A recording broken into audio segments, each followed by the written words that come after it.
અને આ દિવ્ય અધિક માસની અંદર કૃષ્ણ લીલા રસપાનના અંદર પ્રભુએ એક કૃષ્ણ રસ જન જન સુધી પહોંચાડવા માટે, જન જન સુધી વાંટવા માટે જેને નિમિત્ત બનાયા, એવા આ દિવ્ય ઉત્સવની અંદર નિમિત્ત બનેલા સંપૂર્ણ મનોરથી એવા પરમ ભગવદીય અલકાબેન, જયભાઈ મશરૂ, એમનો સમસ્ત પરિવાર, એ જ રીતે આપણા સંપૂર્ણ મનોરથી કીર્તિબેન નિલેશભાઈ બથિયા, એમનો સંપૂર્ણ પરિવાર આ દિવ્ય ઉત્સવની અંદર મુખ્ય મનોરથી સ્વરૂપે જોડાયેલા જ્યોતિબેન ગિરીશભાઈ શાહ, એમનો સમસ્ત પરિવાર, ગિરિરાજ કેટરર્સ, દર્શિકાબેન પટેલ, શર્મિષ્ઠાબેન અતુલભાઈ પટેલ, એમનો સમસ્ત પરિવાર, કાંતાબેન ભોજાની, એમનો સમસ્ત પરિવાર, શીલાબેન બિપિનભાઈ ભરણિયા, એમનો સમસ્ત પરિવાર, શિલ્પાબેન, કામિનીબેન, ચંદ્રિકાબેન, નિખિલ પટેલ, સમસ્ત પરિવાર, ભાવનાબેન અમીન, જ્યોતિબેન, બિંદિયાબેન, રક્ષાબેન પટેલ, એમનો પરિવાર, ભાવનાબેન હરેશભાઈ ગુસાની અને એમનો સમસ્ત પરિવાર, એ જ રીતે નિખિલ, વર્ષા, કાનવ, તાનિયા ભાટિયા, એમનો સમસ્ત પરિવાર, અને આપ સૌ કૃષ્ણ લીલા રસપાનના માધ્યમથી એક કૃષ્ણને પોતાના હૃદયમાં, પોતાના નયનોમાં અને પોતાના જીવનમાં વસાવવા માટે આવેલા મારા સર્વે આત્મીજનો, જો આ કૃષ્ણ લીલા રસપાનની યાત્રા શું છે? હું ઘણીવાર મારા પ્રવચનની અંદર કહેતો હોઉં છું કે આપણે બધા 3 પ્રકારનું જીવન રોજ જીવીએ છીએ. કેટલા પ્રકારનું? 3 પ્રકારનું. કેટલા પ્રકારનું? સૌથી પહેલું, જ્યારે ઠાકોરજીના સન્મુખ, ઠાકોરજીના મંદિરમાં આપણે ઘરે ઠાકોરજીની સેવામાં બેઠા હોઈએ, ત્યારે આપણી વાણી, વર્તન અને વ્યવહાર એ થોડું અલગ હોય. સેવાના રૂમમાંથી ઘરમાં બહાર આવીએ ત્યારે વાણી, વર્તન અને વ્યવહારમાં કેટલા % ફરક પડે છે?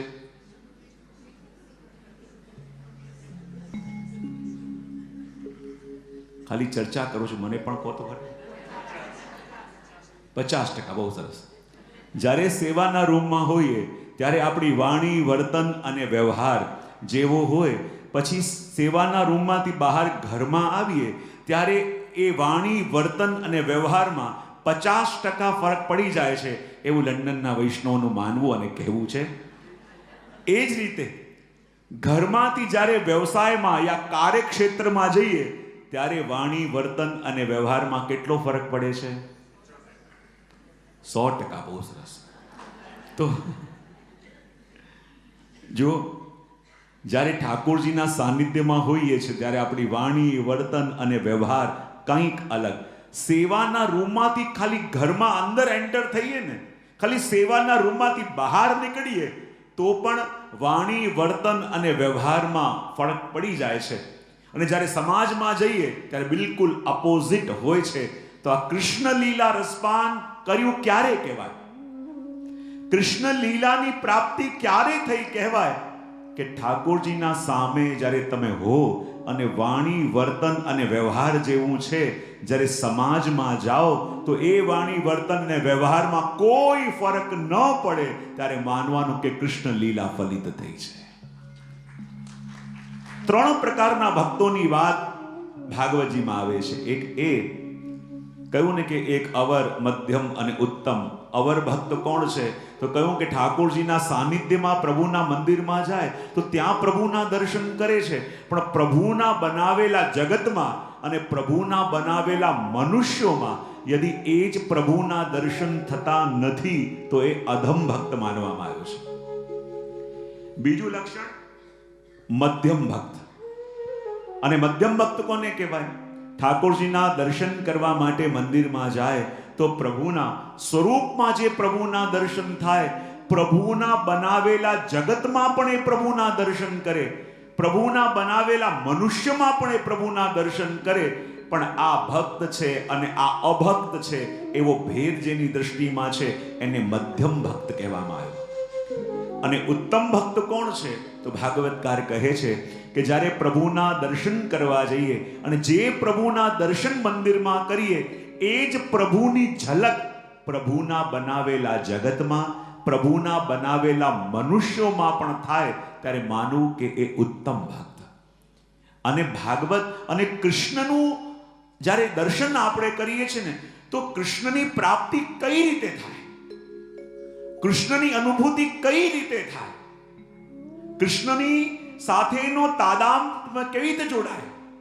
શાસ્ત્રો કહે છે કે દેવો ભૂત્વા દેયમ યજેત, શિવો ભૂત્વા શિવમ યજેત, કૃષ્ણો ભૂત્વા કૃષ્ણમ યજેત. એ કહે છે કે જેને ભજવું છે ને, એના જેવી પ્રકૃતિ, એના જેવો સ્વરૂપ સ્વભાવ આપણે ધારણ કરવું પડે. બોલે યદિ રામને ભજો છો તો રામની મર્યાદાનું પાલન કરતા શીખીએ. યદિ શિવજીને ભજીએ છે તો જેમ શિવજીએ વિષ પીધું એમ સંસારના વિષને પચાવતા શીખીએ. અને જ્યારે કૃષ્ણને ભજીએ છે તો જગતને સ્નેહ આપતા શીખીએ.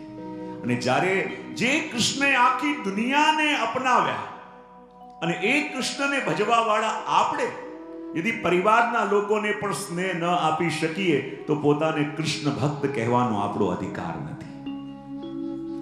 કૃષ્ણ જે કરે છે, કૃષ્ણએ જે કર્યું, જ્યારે એ દ્રષ્ટિ આપણી આવી જાય ને, ત્યારે આ દુનિયાની અંદર બધું બદલાવા લાગે. અને હું કાયમ એમ જ કહું છું કે ખાલી કથા સાંભળવા માટે નથી, આ કથા જીવનનું રૂપાંતરણ માટે છે.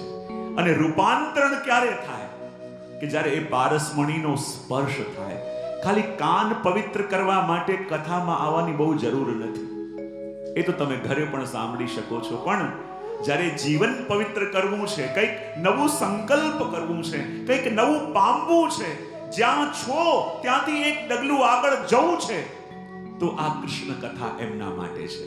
કૃષ્ણ તો પોતાની બાહો ફેલાઈને તૈયાર છે કે મારો જીવ ક્યારે મારી પાસે આવે, મારા જીવને ક્યારે હું અપનાવું. અને એટલા માટે જે પ્રભુની એક એક લીલાનું દર્શન આપણે કરી રહ્યા છે. આજે પ્રભુની ગોવર્ધન લીલાની અંદર આપણે પ્રવેશ કરીશું. અને આ ગોવર્ધન લીલા શું છે? જ્યાં ભગવાને ભક્તોને સંપૂર્ણ શરણાગતિની અનુભૂતિ કરાવી છે. અને શરણાગતિની અનુભૂતિ જ્યારે થાય, પ્રભુના શરણે છીએ એ વાત જ્યારે જાય, જો જીવનની અંદર કહેવાય ને, પ્રભુ ડગલે ને પગલે સાથ ચાલે છે, પણ આપણે ભૂલી જઈએ છીએ કે એ મારી સાથ છે. અને આપણે કૃપા બલની જગ્યાએ પોતાના સામર્થ્ય બલ ઉપર ભરોસો કરતા હોઈએ છીએ. બે પ્રકારના જીવો છે. એક એ જે સામર્થ્ય બલથી ચાલે છે કે મારી પાસે આટલું છે, હું આટલા લોકોને જાણું, હું આટલા લોકોને ઓળખું, જેની પાસે સામર્થ્ય બલ છે. અને એક એ છે જે જાણે છે કે મારી પાસે બીજું કાંઈ નથી, બસ મારા પ્રભુ મારી ભેગા છે એટલી મને ખબર છે. એને કહેવાય કૃપા બલવાળો જીવ. અને આ જગતમાં સામર્થ્ય બલવાળો જીવ ક્યારેક ને ક્યારેક, ક્યાંક ને ક્યાંક અટકાય છે. પણ બધા રસ્તા પણ જેના માટે દુનિયાએ બંધ કર્યા હોય, એવો કૃપા બલવાળો જીવ ક્યાંથી નીકળીને પાર ઉતરી જાય એ કોઈ જાણતું નથી. જગત પર ભરોસો કરેલો જીવ હંમેશા અટવાય છે. પણ જગદીશ પણ જેને ભરોસો કર્યો છે ને, ભગવાન સ્વયં એની આંગળી પકડીને એને પાર ઉતારે છે. અને એટલા માટે આ ગોવર્ધન લીલાની અંદર પણ શરણાગતિ સિદ્ધ કરી કે જ્યારે આખા ભજની અંદર આસો મહિનો આવ્યો અને ઇન્દ્રયાગની તૈયારીઓ થવા લાગી. અને જ્યારે ઇન્દ્રયાગની તૈયારીઓ થવા લાગી અને સર્વત્ર અલગ અલગ સામગ્રીઓ સિદ્ધ થઈ રહી છે, બધી જગ્યાએ સુંદર કાર્યો થઈ રહ્યા છે, અને ત્યાં પ્રભુ આવ્યા અને મૈયાને કહે, મૈયા ये तैयारियां काय की हो रही है? बोले इंद्रयाग की तैयारियां. ભગવાન કે જ્યાં હું પોતે આવી ગયો છું ત્યાં ઇન્દ્રને શું કામ? ઇન્દ્રનું શું કામ? શેના માટે કરવાનું ઇન્દ્રયાગ? મૈયા કે મારી પાસે સમય નથી, તારા બાબાને જઈને પૂછ. અને જ્યારે નંદ બાબા પાસે ભગવાન આવ્યા અને કહે કે બાબા આ ઇન્દ્રયાગ શેના માટે કરવાનું? તો બાબા કહે છે કે જો આપણે ગોપાલક છીએ, જ્યારે અગ્નિમાં આહુતિ આપીએ એ ધુમાડા રૂપે મળે ઇન્દ્રને, ઇન્દ્ર પ્રસન્ન થાય તો વૃષ્ટિ કરે, વૃષ્ટિ કરે તો લીલું ઘાસ ઉગે, અને એ ઘાસ આપણી ગાય ખાય તો આપણને દૂધ આપે અને આપણું નિર્વાહ ચાલે. અને જ્યારે આ વાત પ્રભુએ સાંભળી અને પ્રભુ પણ કહે કર્મણા જાય તે જંતુ કર્મણેવ લીયતે. ભગવાન શું કરે છે? અહીંયા કર્મનો ઉપદેશ આપે છે. અને ભગવાન કહે છે કે મૈયા હું તો એવું માનું છું કે જે જેવા કર્મ કરે એને એવું ફળ મળે. તો આ વચ્ચે ઇન્દ્ર આવ્યો ક્યાંથી? વ્યક્તિ જેવા જેવા કર્મ કરે છે એ કર્મ પ્રમાણે એને ફળ મળે છે. અને આખું જગત મેં સર્જન કર્યું છે ને, જો ભગવાને આ આખું જગત જે છે ને કર્મના ઉપર, કર્મના સિદ્ધાંત ઉપર એક વ્યવસ્થા ઊભી કરી છે. અને જ્યારે વ્યવસ્થા ઊભી કરી છે ત્યારે ઘણીવાર લોકો કહે કે વ્યવસ્થાનું વોચ કરવા માટે જેમ રોડ ઉપર કેમેરા રાખેલા હોય ને, કે જરાક ઓવર સ્પીડ થાવ તો કેમેરામાં ફોટો આવી જાય. સ્પીડ કરી ત્યારે ગમ્યું, પણ ફોટો અને ઘરે કંકોત્રી આવી એમની કે આટલા ભરવા આવવાનો છે ત્યારે ગમતું નથી. તો આપણને લાગે કે સ્પીડ કરવી પડી. શાના માટે? ઘણીવાર આજનો લોકો કહે કે શાસ્ત્રો આપણને કહે, વેદ આપણને કહે કે આવું ન કરાય, આવું ન કરાય. પણ આજનો ભણેલો ગણેલો કહે ઇટ્સ માય લાઈફ, મારી લાઈફ છે, મારી લાઈફ મારે જેવી જીવીઓ જીવી જોઈએ. તો આ શાસ્ત્રોનું કેમ માનવાનું? આ ગુરુજનોનું કેમ માનવાનું? આ બધા વડીલો કહેનું કેમ માનવાનું? મારી લાઈફ મારે જેવી રીતે જીવી છે એવી રીતે હું જીવું. એમાં દુનિયા કહેવા વાળી કોણ? મારી લાઈફ કોઈ કંટ્રોલ કેમ કરે? તો જુઓ, ઘણીવાર એક વસ્તુ હોય છે સ્વતંત્રતા અને બીજી વસ્તુ હોય છે સ્વચ્છંદતા. સ્વતંત્રતા અને સ્વચ્છંદતા બંનેમાં શું ફરક છે? જુઓ, તમને યદિ કારનું લાયસન્સ મળી ગયું અને કારનું લાયસન્સ મળ્યું એટલે કાર ચલાવવાની છૂટ મળી, એનો મતલબ એ ખરો કે નો એન્ટ્રીમાં પણ તમે જઈ શકો? હા કે ના તો પાડો. એ મતલબ ખરો કે જ્યાં નો પાર્કિંગ હોય ત્યાં પાર્ક કરી શકો? એનો મતલબ એ ખરો કે જ્યાં જવાની કોઈ પ્રકારની એન્ટ્રી ના હોય ત્યાં કાર લઈ જાઓ? એ વખતે આર્ગ્યુમેન્ટ કરો છો કે ઇટ્સ માય લાઈફ, મારે જ્યાં જવું હોય જાઓ. એ વખતે રૂલ્સ ફોલો કરવા પડે છે કે નહીં? રૂલ્સ ફોલો કેમ કરવા પડે છે? કે આપણી ઈચ્છા એ બીજા ઘણા બધા માટે સમસ્યા ઊભી કરે એવી ન હોવી જોઈએ. તો આપણા પણ શાસ્ત્રો જે આપણને રોકે છે, અટકાવે છે, આપણને સાવધાન કરે છે, શેના માટે? સમાજની એક આખી વ્યવસ્થા છે અને એ વ્યવસ્થામાં આપણે ભંગ કરીએ એ પણ સ્વીકાર્ય નથી. અને એટલા માટે ભગવાને આ આખી કર્મની વ્યવસ્થા ઊભી કરી છે. અને એટલે ભગવાન કર્મનો ઉપદેશ આપતા કહે કે પિતાજી, હું તો એવું, બાબા હું તો એવું માનું છું કે જે જેવા કર્મ કરે એને એવું ફળ મળે. તો આ વચ્ચે ઇન્દ્ર આવ્યો ક્યાંથી? અને બાબા, હું તો આપને કહું છું કે આપણે ઇન્દ્રને આહુતિ અગ્નિમાં આપી દઈએ, પછી આહુતિ ઇન્દ્રને મળે છે એ મળતા કોઈએ જોઈએ છે ખરા? બોલે ના બાબા, હું તો એવું માનું છું કે અગ્નિમાં હોમી દેવું એના કરતા કોઈને પ્રસાદ લેવડાવો એ વધારે ઉત્તમ યજ્ઞ નથી. હું તો એમ માનું છું કે આપણે સ્વાહા સ્વાહા કરીને અગ્નિમાં હોમી દઈએ, સારું ઉત્તમ છે. પણ મને તો એમ લાગે છે કે આપણા વ્રજના પ્રગટ દેવ કોઈ હોય ને તો આપણા શ્રી ગિરિરાજ બાબા છે. ભલે ગાયો ખાવા માટે ઘાસ જાય છે, પણ જાય છે તો શ્રી ગિરિરાજજીની ઉપર. અને ગિરિરાજજીની ઉપર ઉગેલું ઘાસ જ્યારે ખાય ત્યારે દૂધ આપે છે. તો બાબા, યદિ આપણા ભજના પ્રગટ દેવ શ્રી ગિરિરાજ બાબા છે તો ઇન્દ્ર યાગ તો વર્ષો સુધી કર્યો, કેમ ના આ વખત આપણે ગોવર્ધન યાગ કરીએ? અને જ્યારે આ નવો વિચાર પ્રભુએ આપ્યો, નવો વિચાર જ્યારે પ્રભુએ આપ્યો ત્યારે દરેકને આનંદ તો થયો, દરેક ઉત્સાહમાં આવી ગયા કે આ વખતે શ્રી ગિરિરાજજીનો ગોવર્ધન યાગ કરવો છે. અને પ્રભુ કહે, મારા ગિરિરાજ બાબા એવા છે ને કે ઇન્દ્રે તમારું ગ્રહણ કર્યું હોય કે નહીં કર્યું હોય, પણ મારા ગિરિરાજ બાબા તો બધાના દેખતા દેખતા સામગ્રી અરોગે છે. અને વ્રજનો પ્રગટ દેવ કોઈ હોય, મારા શ્રી ગિરિરાજ બાબા છે. તો ગિરિરાજનો અન્નકૂટ કેમ ના કરવામાં આવે? અને જ્યાં નવો વિચાર પ્રભુએ આપ્યો અને આખા વ્રજવાસીઓમાં એવો આનંદ વ્યાપ્ત થયો કે હવે તો આપણે શ્રી ગિરિરાજજીને અન્નકૂટ અરોગાઈશું. અને ઘર ઘરમાં સુંદર સુંદર સામગ્રીઓ સિદ્ધ થવા લાગી. ઘર ઘરમાં ઉત્સાહ વધવા લાગ્યો. શ્રી ગિરિરાજ બાવાને અન્નકૂટ અરોગાવાનો છે, ગિરિરાજ બાવાને અન્નકૂટ અરોગાવાનો છે.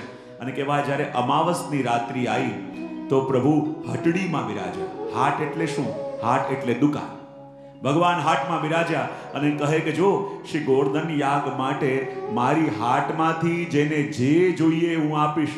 જેને કર્મ જોઈએ, જેને જ્ઞાન જોઈએ, જેને ભક્તિ જોઈએ, જે જોઈએ હું આપવા તૈયાર છું. એટલે અમાવસની રાત્રિ આવે, ઠાકોરજી હટડીમાં બિરાજે ને, હાટ એટલે દુકાન. જ્યારે એકમ આવી ત્યારે પ્રભુએ કહ્યું કે જો આજે ગિરિરાજ બાવાને અન્નકૂટ અરોગાવાનો છે અને અન્નકૂટ આરોગાવાથી પહેલા શ્રી ગિરિરાજજીનું પૂજન કરવા આપણે જઈશું. અને જ્યાં પૂજનની વાત સામે આવી, હજારો વ્રજભક્તો ભેગા મળ્યા. માનસી ગંગાનું જલ આવ્યું, ધોરીનું દૂધ આવ્યું, ડંકા, નિશાન, ધજા, પતાકા સાથે જ્યારે પ્રભુ શ્રી ગોવર્ધન પૂજા કરવા માટે જઈ રહ્યા છે, ત્યાં આગળ નાના બાળકો ભાગ્યા. પ્રભુ કે નાના પાછળ આવો અને મોટાઓને બડેનકો આગળ લે. મોટાઓને આગળ કેમ? બોલે નાના એ છે જેની પાસે ઉત્સાહ છે અને મોટા એ છે જેની પાસે અનુભવ છે. જ્યારે અનુભવ આગળ અને ઉત્સાહ પાછળ હોય તો મંજિલ મળે. ઉત્સાહ હોય પણ અનુભવ ન હોય ને તો ભટકી જવાય. અને એટલા માટે મોટાઓને આગળ લીધા અને ઠાકોરજી શ્રી ગોવર્ધન પૂજા કરવા માટે જઈ રહ્યા છે. બડડન કો આગે લે ગિરિધર શ્રી ગોવર્ધન પૂજન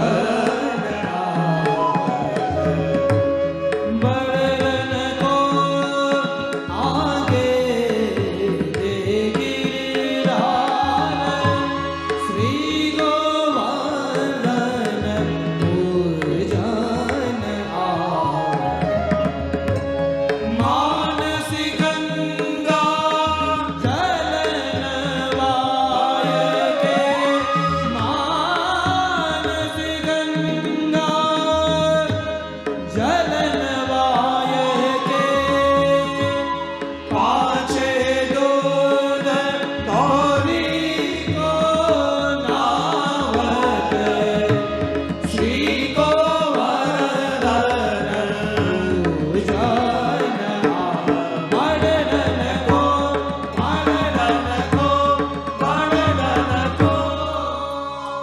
અને જ્યાં શ્રી ગિરિરાજજીને માનસી ગંગાના જલથી અભિષેક કરાયો, દોરીના દૂધથી, પુનઃ જલથી અંગ વસ્ત્ર કરી, અત્તર સમર્પિત કરી, નવા વસ્ત્ર શૃંગાર ધારણ કર્યા. અને હવે પ્રભુએ બધા વ્રજવાસીઓને કહ્યું કે શ્રી ગિરિરાજજીના નિમિત્તની જે પણ સામગ્રી લઈને આવ્યા હોય એ બધા ગિરિરાજજીના સન્મુખ કરી દો. અને એમ કહેવાય છે કે વ્રજમાંથી એટલી સામગ્રી આવી કે આખા ગિરિરાજ બાવા ઢંકાઈ ગયા.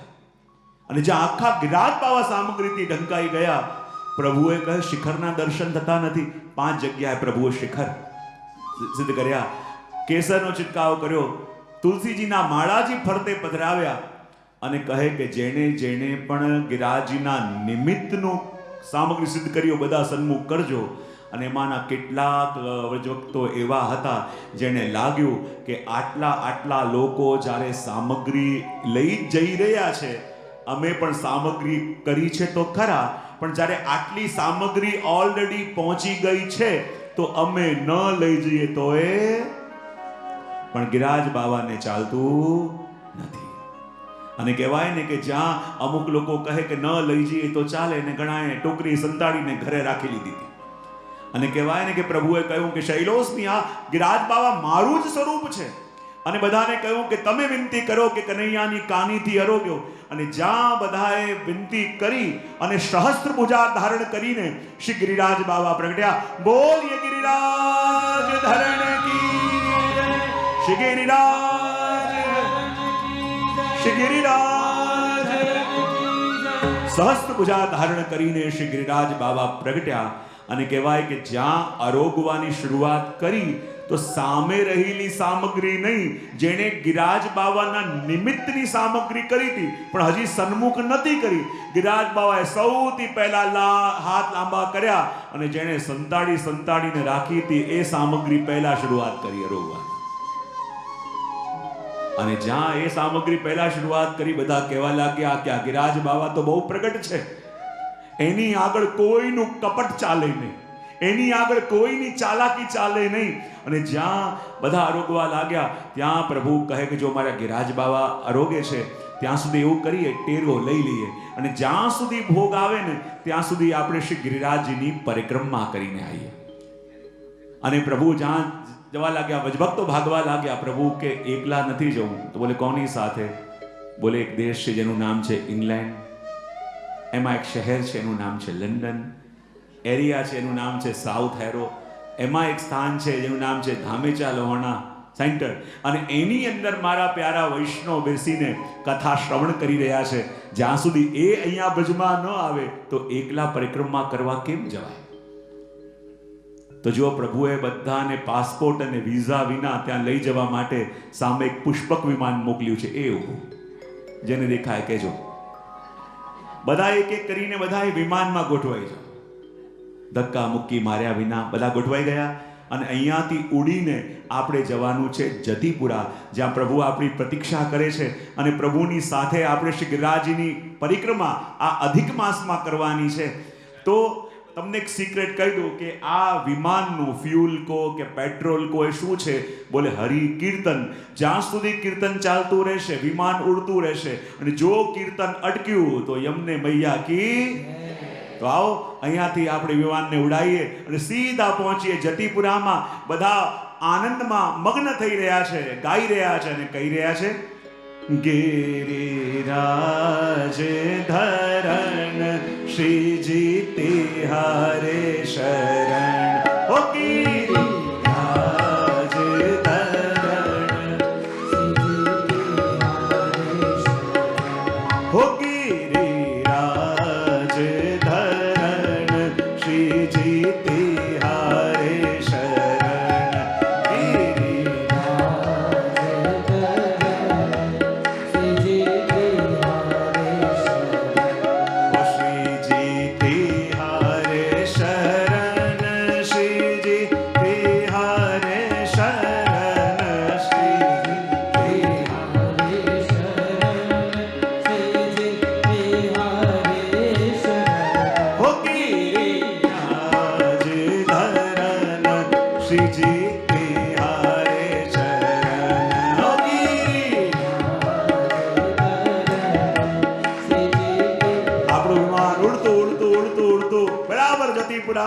શ્રી ગિરિરાજ બાબાના મુખારવિંદની સામે આવીને ઉતર્યું છે. બધા વિમાનમાંથી ઉતર્યા, શ્રી ગિરિરાજ બાબાના દર્શન કર્યા, દંડવત પ્રણામ કર્યા અને કહ્યું કે બસ પ્રભુ કૃપા કરીને આજ અધિક માસની અંદર આપના દર્શન પ્રાપ્ત થયા. ગિરિરાજના દર્શન કરી બધાએ જય જયકાર કર્યો. શ્રી ગિરિરાજ, શ્રી ગિરિરાજ, ગિરિરાજ. શ્રી ગિરિરાજ બાબાની આજ્ઞા લીધી. કૃપા કરીને આજ્ઞા આપ આપો કે આપની પરિક્રમા કરવા જઈએ. અને બરાબર મુખારવિંદની સામે શ્રી મહાપ્રભુજીના મુખારવિંદના બેઠકજી છે. અને એ સ્થાન છે કે જ્યાં દમલાજીના ખોળામાં મસ્તક રાખીને શ્રી મહાપ્રભુજી પહોળેલા હતા. અને શ્રીનાથજી બાબા સામેથી ચાલતા ચાલતા આવ્યા. દમલાજીને લાગ્યું શ્રીનાથજીના ચરણોમાં નુપુર છે, એનો ધ્વનિ થઈ રહ્યો છે, અને જો મારા વલ્લભ જાગી ગયા તો મારું દાસ ધર્મ બેકાર થશે. દમલાજી હાથ કરીને શ્રીનાથજીને રોકી દીધા. જ્યાં થોડી વાર થઈ શ્રી વલ્લભ જાગ્યા, શ્રીનાથજીને ઉભેલા જોયા. કહ્યું, કૃપાનાથ આપ ક્યારે પધાર્યા? બોલે, હું તો ક્યારનો આવી ગયો. તો પાસે કેમ ના પધાર્યા? બોલે, આપના સેવક દમલાજી મને રોકી દીધો. શ્રી મહાપ્રભુજી કહું, દમલા તમે શ્રીનાથજીને કેમ રોક્યા? બોલે, કૃપાનાથ આપ પહોળેલા હતા અને શ્રીનાથજી જ્યારે પધારતા હતા એમના ચરણોમાં નુપુર હતા, અને નુપુરના ધ્વનિથી આપની નિંદ્રા ભંગ થાય તો મારો દાસ ધર્મ જાય. અરે દાસ ધર્મ જાય તો જાય, પણ શ્રીનાથજીને થોડી રોકાય. ત્યારે દમલાજી કહે, કૃપાનાથ અમે શ્રીનાથજીને શું ઓળખીએ અને શ્રીનાથજી અમને શું ઓળખે? આ તો કૃપા કરીને બ્રહ્મ સંબંધ આપીને આપે શ્રીજી સાથે અમારો હસ્તમેલાપ કરાયો, ત્યારે શ્રીજી અમને જાણે અને અમે શ્રીજીને જાણીએ. કૃપાનાથ આપ જ આજ્ઞા કરો કે દાન બડો કે દાતા, દાન મોટું કે દાતા? મહાપ્રભુજી કે હંમેશા દાન કરતા દાતા મોટો, કારણ કે જેટલું આપે છે ને એનો મતલબ એની પાસે એના કરતા પણ વધારે છે. તો પ્રભુ આપ દાતા છો અને શ્રીનાથજી તો કૃપા કરીને આપે અમને દાનમાં આપ્યા છે. માટે પ્રભુ આપ રીઝો તો શ્રીજી મળે. અને આ એ જ સ્થાન છે જ્યાં દમલાજી અને વલ્લભ બિરાજે છે. આપણે એમને પણ વિનંતી કરીએ કે આપ પણ અમારી સાથે પરિક્રમામાં પધારો. અને બધા વિષ્ણુનો ભાવ જોઈ શ્રી વલ્લભ પણ જોડે જોડાયા. બધાનો ભાવ અને ઉત્સાહ વધ્યો અને બધા કહેવા લાગ્યા, વલ્લભ તિહારે શરણ, શ્રી જપ તિહારે શરણ, વલ્લભ તિહારે શરણ, શ્રીજી તિહારે શરણ. ઓ ગિરિરાજ ધરણ, શ્રીજી તિહારે શરણ. એક સાથે બધાની તાળી તાળી પડે છે એનો મતલબ આપણા પગ ચાલી રહ્યા છે. હો શ્રીજી તિહારે શરણ. આપણી યાત્રા દંડવતી શિલા ઉપર આવી છે. યાત્રામાં જતી વખતે આવતી વખતે અહીંયા દંડવત કરવામાં આવે. બધા દંડવત કરો. અને દંડવતી શિલામાં દંડવત કરીને દંડવતી શિલાથી નીકળેલી આપણી યાત્રા આગળ ગોવર્ધન ગાંવ તરફ જઈ રહી છે. અને બધા ભાવથી અને પ્રેમથી ગાઈ રહ્યા છે અને કહી રહ્યા છે. શું કહી રહ્યા છે? શ્રીજી તિહારે શરણ, શ્રીજી તિહારે શરણ, શ્રીજી તિહારે શરણ, શ્રીજી તિહારે શરણ. હો ગિરિરાજ ધરન, શ્રીજી તિહારે શરણ. ગિરિરાજ ધરન, શ્રીજી તિહારે શરણ. હો ગિરિરાજ ધરન, શ્રીજી તિહારે શરણ.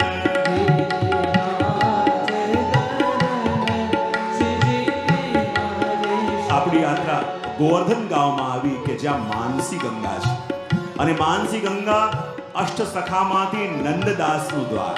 અને નંદદાસજી અહીંયા બેસીને પ્રભુના ગુણગાન ગાતા અને કહેવાય કે માનસી ગંગામાં બધા જ વૈષ્ણવોએ સ્નાન પાન અને આચમન કર્યું. બધા હાથમાં જલ લઈ લો, મનમાં સંકલ્પ કરો. સંકલ્પ કરી જલ છોડ્યું અને એના પછી બેઠકજીમાં ઝારી સંસ્પર્શ કર્યા, દંડવત પ્રણામ કર્યા, જલ છાંટી લો માથે. અને અહીંયાથી બધા ઝારી સંસ્પર્શ કરી દંડવત પ્રણામ કરી નીકળેલી આપણી યાત્રા આગળ ઉદ્ધવ કુંડ થતા થતા રાધાકુંડ કૃષ્ણકુંડ તરફ જઈ રહી છે. અને બધા ભાવથી અને પ્રેમથી ગાઈ રહ્યા છે અને કહી રહ્યા છે. તિહારે શરણ, તિહારે શરણ, શ્રી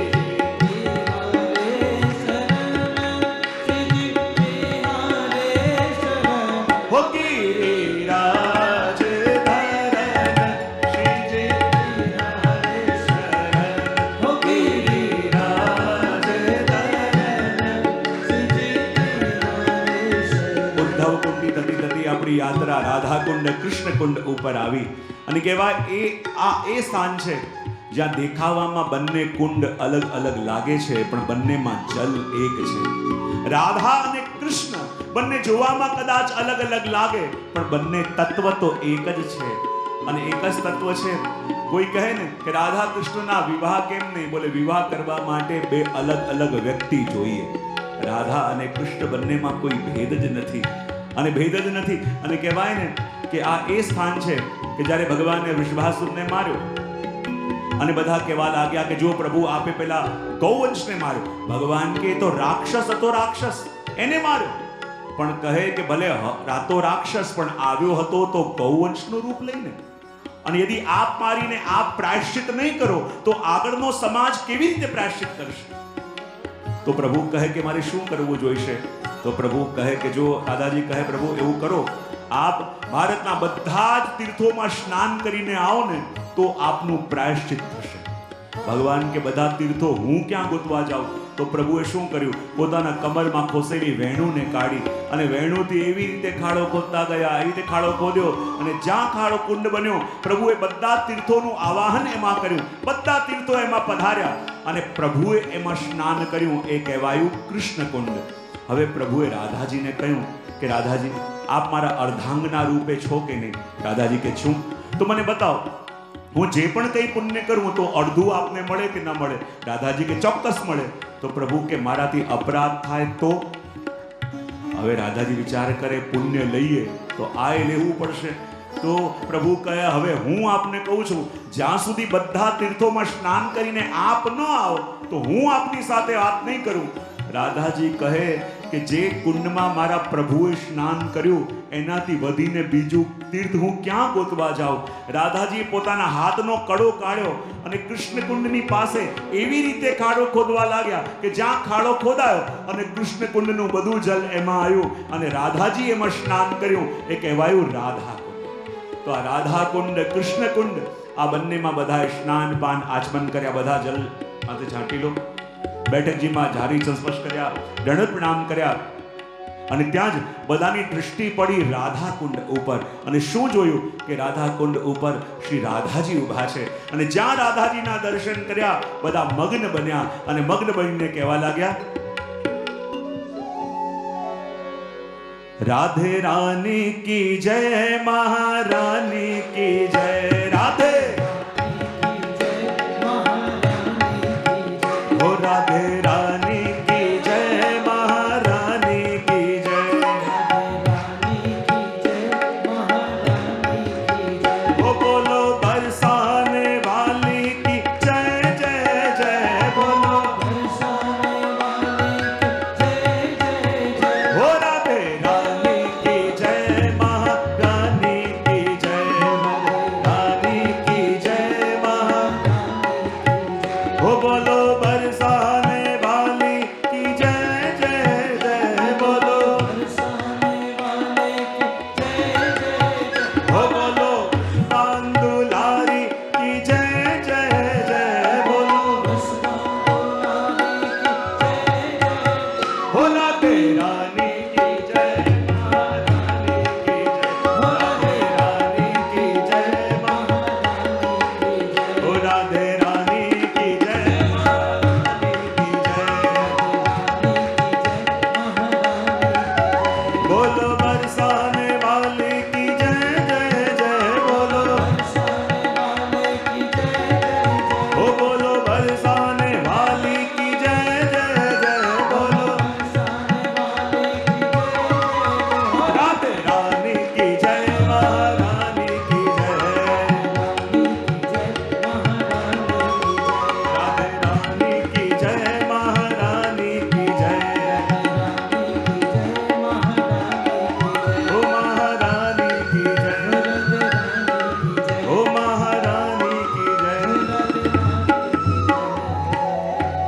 જો રાધાજીનું નામ લેતા લેતા ક્યાં રસ્તો કપાઈ ગયો ખબર ન પડી, આન્યોરે આવી ગયા, ત્યાં આવીને સદ્દુ પાંડેના ઘરમાં શ્રી મહાપ્રભુજીના બેઠકજીમાં દર્શન પણ કર્યા, દંડવત પ્રણામ પણ કર્યા, ગોવિંદ ગુંટાવી થઈ અને જ્યારે ચાલતા ચાલતા આપણે છેલ્લે પહોંચ્યા પુછરી કે લોઢા. ક્યાં પહોંચ્યા?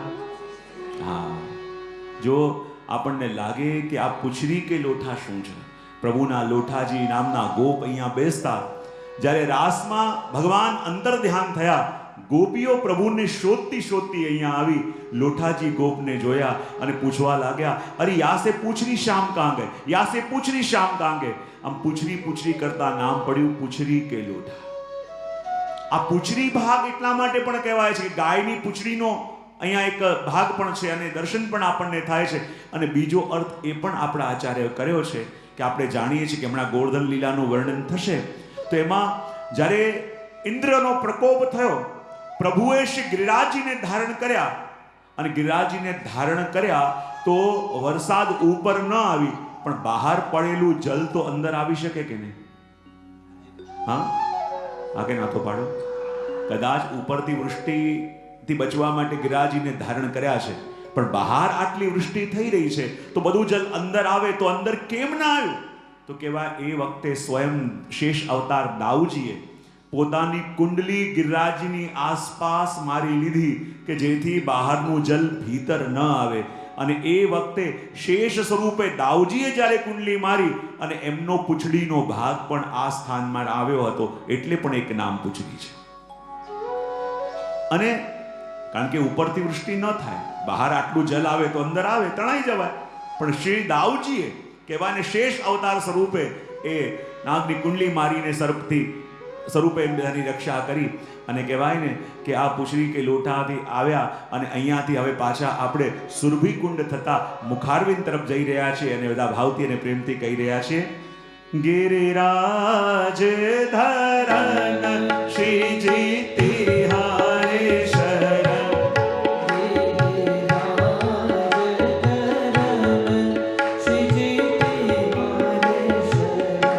हो श्रीजी तिहारे शरण, श्रीजी तिहारे शरण, श्रीजी तिहारे शरण, श्रीजी तिहारे शरण, हो गिरिराज धरन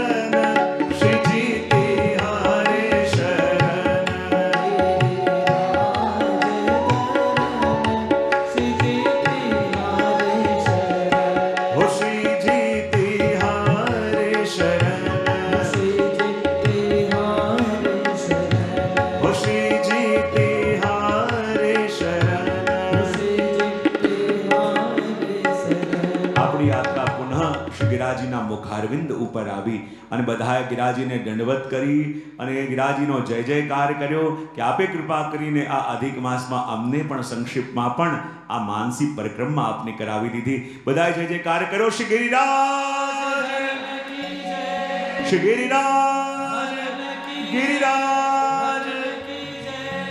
હવે જ્યારે પ્રભુએ આવીને ત્યાં દર્શન ખોલ્યા અને બધાને કણિકા કણિકા વંટાઈ, ત્યાં નારદજી પણ આવ્યા અને એક પેડો લઈને ગયા ઇન્દ્ર પાસે અને કે લે ભૈયા આ મીઠાઈ ખાઈ લે.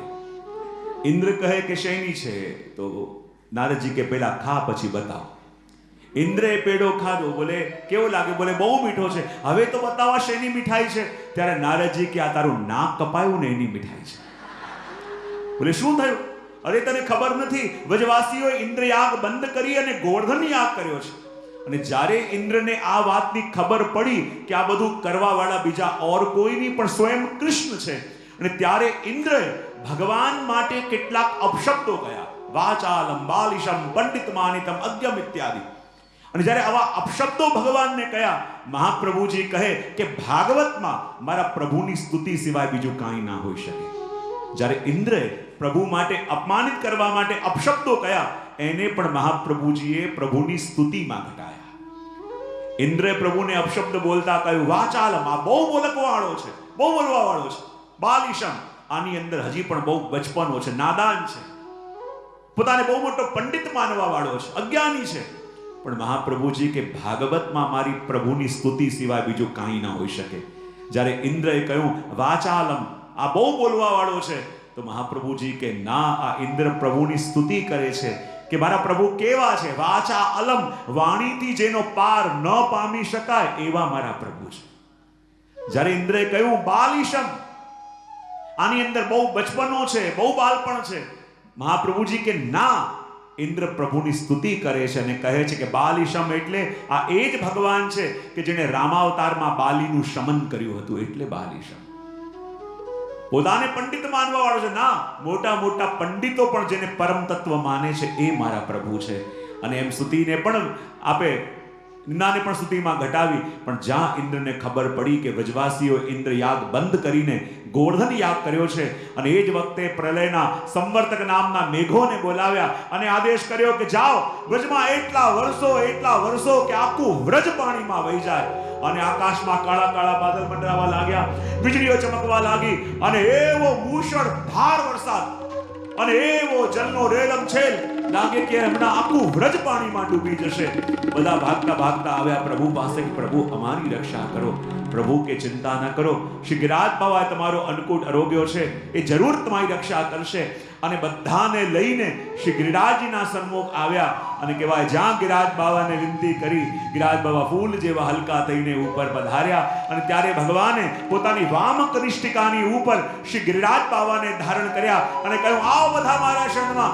અને જ્યારે ઇન્દ્રનો એટલો પ્રકોપ થઈ રહ્યો છે, પણ પ્રભુએ વામ કનિષ્ઠિકા ઉપર ઉચકીને 4 ભુજા ધારણ કરી, 2 હાથે વેણું વગાડે છે, એક હાથે ગિરિરાજજીને ઉચક્યા અને બીજા હાથમાં શંખ લઈ અને શંખમાં ઇન્દ્રની વૃષ્ટિના જલનો સમાહન કર્યું. અને એ સ્વરૂપ છે શ્રી ગોકુલનાથ કી, શ્રી ગોકુલનાથ કી, શ્રી ગોકુલનાથ કી જય. શ્રી ગોકુલનાથજીનું સ્વરૂપ ધારણ કરીને ચતુર્ભુજ સ્વરૂપ ધારણ કર્યું છે. 2 હાથમાં વેણું છે, એક હાથમાં શ્રી ગિરિરાજજીને ધારણ કર્યા, એક હાથમાં એ શંખમાં ઇન્દ્રની વૃષ્ટિને સમાહિત કર્યું. અને કહેવાય ઇન્દ્ર વરસીને થાક્યો, પણ બધું જલ સમાહિત થઈ ગયું. અને ત્યારે જેટલા પણ વ્રજવાસીઓ હતા એમને પણ લાગ્યું કે જુઓ તો ખરા, પ્રભુ 7 વર્ષનો સાંવરો છે અને આટલા મોટા ગિરિરાજજીને ઉચકી લીધા, ક્યાંક હાથ હલી ન જાય. તો જેટલા વ્રજવાસીઓ હતા એમણે પણ પોતાના લાકડીના ટેકા મૂક્યા. ભગવાન કે તમે ટેકા મૂકતા હોય તો થોડો આરામ હું કરી લઉં.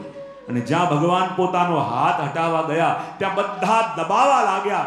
અને ત્યારે બધાને સમજમાં આવ્યું કે લૌકિક કસોટી રૂપી ઇન્દ્ર જ્યારે પ્રકોપ કરે ત્યારે એમાં સંસારના ટેકા કામ ન આવે, એમાં તો આપણા પ્રભુની વામ કનિષ્ઠિકા જ આપણી રક્ષા કરે. એ અનુભવ પણ થયો. અને 7 દિવસ સુધી ઇન્દ્ર જ્યારે વરસીને થાક્યો ત્યારે ખબર પડી કે આ મેં વેર પણ કર્યું તો કોની સાથે વેર કર્યું, હવે ક્ષમા કેવી રીતે માંગે. વર્ષા તો શાંત થઈ ગઈ, ક્ષમા માંગવાની ઈચ્છા થઈ. એમને એમ ક્ષમા માંગવા જઈશ તો નારાજ થશે. સૌથી પહેલા સુરભી ગાયને મોકલી, દુગ્ધનો અભિષેક કર્યો અને ભગવાનને ગોવિંદ નામ આપ્યું. અને પછી ઇન્દ્ર પોતાના અપરાધનું ક્ષમા યાચન કરવા માટે દંડવતી કરતા કરતા આવ્યો, વિનંતી કરવા લાગ્યો. વિશુદ્ધ સત્વમ તવ ધામ શાંતમ તમોમયમ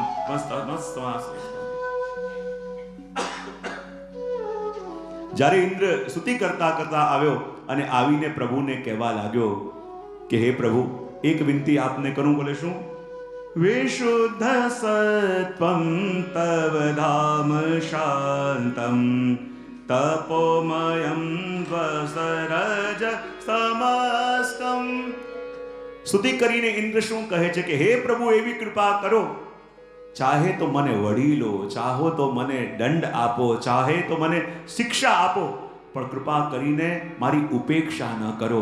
કારણ કે પ્રેમના માર્ગમાં કદાચ દંડ આપો સહન થાય, કદાચ શિક્ષા કરો સહન થાય, પણ પ્રિયની ઉપેક્ષા સહન થતી નથી.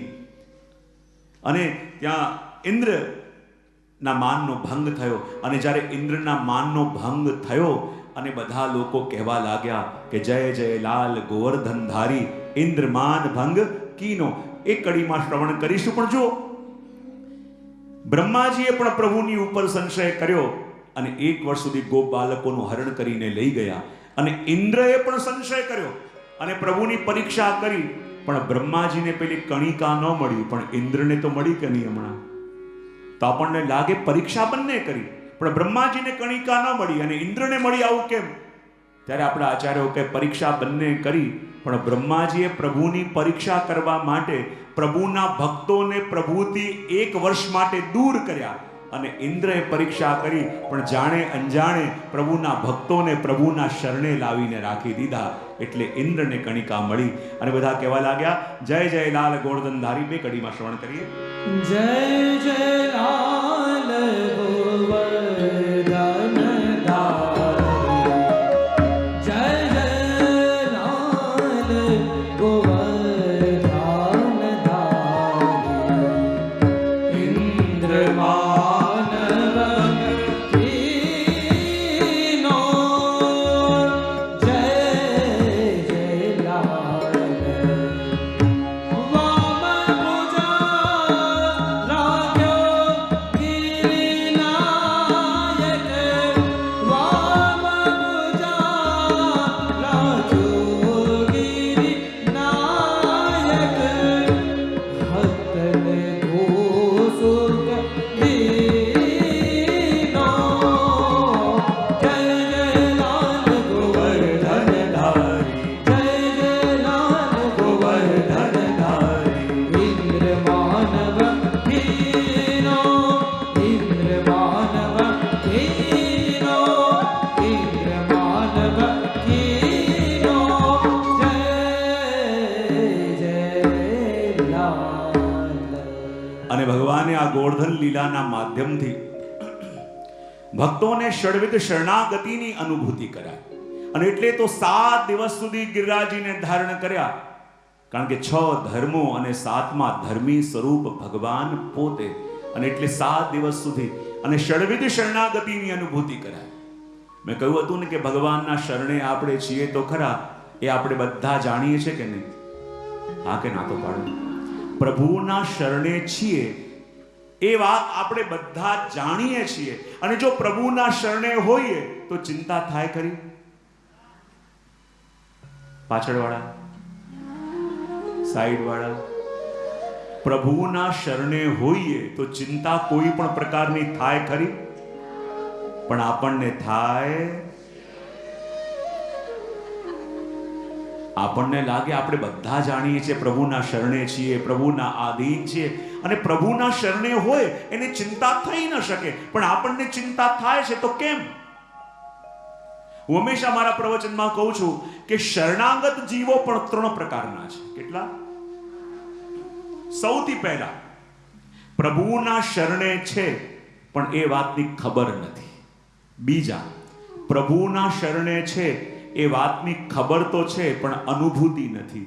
અને ત્રીજા, એ પ્રભુના શરણે છે એ વાતની ખબર પણ છે અને અનુભૂતિ પણ છે. તો આ ત્રણેયમાંથી આપણે કયા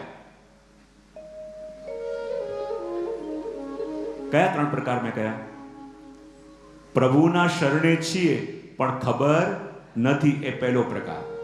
પ્રભુના શરણે છીએ એ વાતની ખબર તો છે પણ અનુભૂતિ નથી. અને ત્રીજો પ્રકાર, પ્રભુના શરણે છીએ એ વાતની ખબર પણ છે અને અનુભૂતિ પણ છે. તો આ ત્રણેયમાંથી આપણે કયા સ્ટેજ પર છીએ?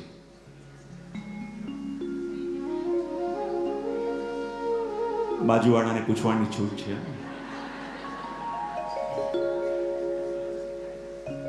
આ ત્રણેયમાંથી કયા સ્ટેજમાં આપણે છીએ?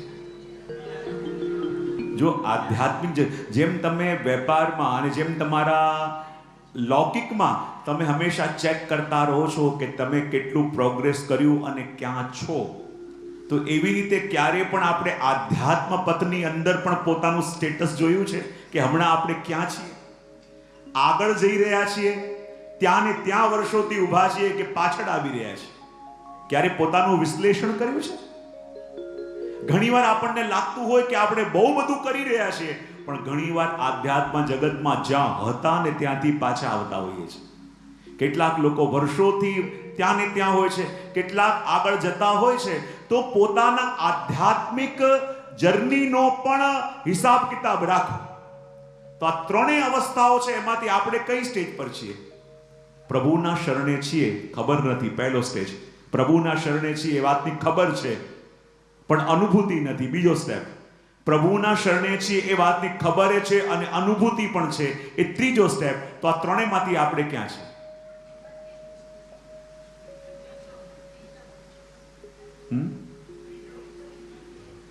પહેલા વાળા કેટલા છે કે પ્રભુના શરણે છીએ પણ ખબર નથી? કોઈ નથી. બીજા વાળા, પ્રભુના શરણે છીએ, ખબર છે પણ અનુભૂતિ નથી, બીજા વાળા. ત્રીજા વાળા, અચ્છા, તો આ લોકો એ છે કે જેને પ્રભુના શરણે છીએ વાતની ખબર છે અને અનુભૂતિ એ છે. બરાબર? ક્યાં ગયા? ત્રીજા વાળા ક્યાં ગયા? હાથ ઉપર કરજો પાછો. ત્રીજા સ્ટેપ વાળા આ છે કે જે એમ કહી રહ્યા છે કે પ્રભુના શરણે છીએ એ વાતની ખબર છે અને અનુભૂતિ છે. તો આ એ પ્રકારના લોકો કહેવાય કે જેને જીવનમાં ક્યારે ચિંતા થાય જ નહીં, જેને ક્યારે સ્ટ્રેસ થાય જ નહીં, જેને ક્યારે ઉદ્વેગ થાય જ નહીં. ક્યાં ગયા ત્રીજા વાળા? પ્રભુના શરણે છીએ એ વાતની ખબર છે અને અનુભૂતિ છે. પછી આ જગતમાં એને કોઈ વિચલિત ન કરી શકે અને વિચલિત થઈએ છે તો હજી બોર્ડર ઉપર આંટા ફેરા કરીએ છીએ. ઇમિગ્રેશન હજી ક્લિયર થયું નથી. બોલે કેમ? ક્યોંકि શરણાગતિ હોઈએ અને પ્રભુના શરણે હોઈએ ને તો પ્રભુ ગમે તેવી અવસ્થામાં રાખે ને, આપણા ભરોસા ઉપર કોઈ ફરક ન પડે. જેમ એક પિતા એના બાળકને લઈને ઉપર ઉછાળે છે તો એ વખતે બાળક ખડખડાટ હસે છે. જ્યારે પિતા બાળકને ઉછાળે તો એ વખતે પૂરી સંભાવના છે કે નહીં બાળક પડી શકે, બાળકને વાગી શકે, બાળકને ચોટ લાગી શકે, તો પણ બાળક નિશ્ચિંત થઈને હસે છે. બોલે કેમ? કારણ કે જાણે છે કે જેટલી ચિંતા મારી મને છે એના કરતાં પણ મારી સુરક્ષાની ચિંતા મારા પિતાને છે. હું જાણું છું જેણે મને ઉછાળ્યો છે ને, મને ઝીલવાની ફિકર પણ સૌથી વધારે એની અંદર છે. અને એ વાતનો એને ભરોસો છે ને, ત્યારે ઉછાળે ત્યારે પણ ખડખડાટ હસે છે ને, ત્યારે માનવાનું કે ત્રીજા સ્ટેપ પર આવ્યા. જ્યારે બધું અનુકૂળ ચાલતું હોય ને ત્યારે ડાયા રહેવું બહુ સહેલું છે. જરાક વિપરીત પરિસ્થિતિ મળે, જરાક વિપરીત માહોલ મળે અને એ વખતે સૌથી પહેલું ભાગે છે ને તો આપણો ભરોસો ભાગે છે. સૌથી પહેલા ભાગે છે તો આપણું ધૈર્ય ભાગે છે. અને એ ભાગે છે તો હજી શરણાગતિ થઈ નથી. શરણાગત છીએ એ બોલવું અને એ વાતની અનુભૂતિ હોવી બહુ ફરક છે. બહુ મોટી વાત છે. આજે તો જે સમાજમાં આપણે શરણાગતિની વાતો, પ્રભુ આપના શરણે, પ્રભુ આપના શરણે, જરાક સમસ્યાઓ પણ માણસને વિચલિત કરી દે તો પછી શરણાગતિ આપણી કેવી? શરણાગતિ આવી હોય ને, સૌથી પહેલા સ્વસ્થતા આવે. ગમે તેવી કસોટી, ગમે તેવી વિકટ પરિસ્થિતિ એ વ્યક્તિના મનને, એ વ્યક્તિની અવસ્થાને ચંચલ ન કરી શકે. એવી દ્રઢતા આવી જાય ને તો માનવાની શરણાગતિની તરફ જઈ રહ્યા છે. કારણ કે સંશય અને શરણાગતિ આ બંને વિરોધી શબ્દો છે. જેમ રાત અને દિવસ એક સાથે હોઈ ન શકે, એમ સંશય, અવિશ્વાસ અને શરણાગતિ એ બંને પણ એક સાથે હોઈ ન શકે. કારણ કે કહેવાય ને, ચિંતા ક્યારે થાય? ચિંતા એટલે શું? શરણાગતિનો અભાવ એને કહેવાય ચિંતા. જરા ભાવથી બોલી જાઓ. હું ઘણી વાર કહેતો ને, આજકાલ બહુ કોમન ડિસીઝ ઘણી વાર કહેતો હોઉં છું. અહીંયા હોય કે નહીં, અમારા ઇન્ડિયામાં તો કોઈના હાથ પગ દુખતા હોય તો ડૉક્ટર તરત કહે કે B12 અને D3 ચેક કરાવો, અને લગભગ ઓછું જ આવે. અહીંયા તો એવું નથી ને? વાહ, બહુ સરસ. તાળીઓ પાડજો એમના માટે. આપણે ફરક નથી બહુ તો.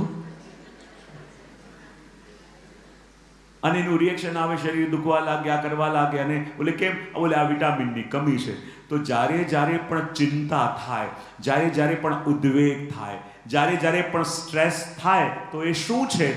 વિટામિન આશ્રય અને વિટામિન શરણાગતિની કમી.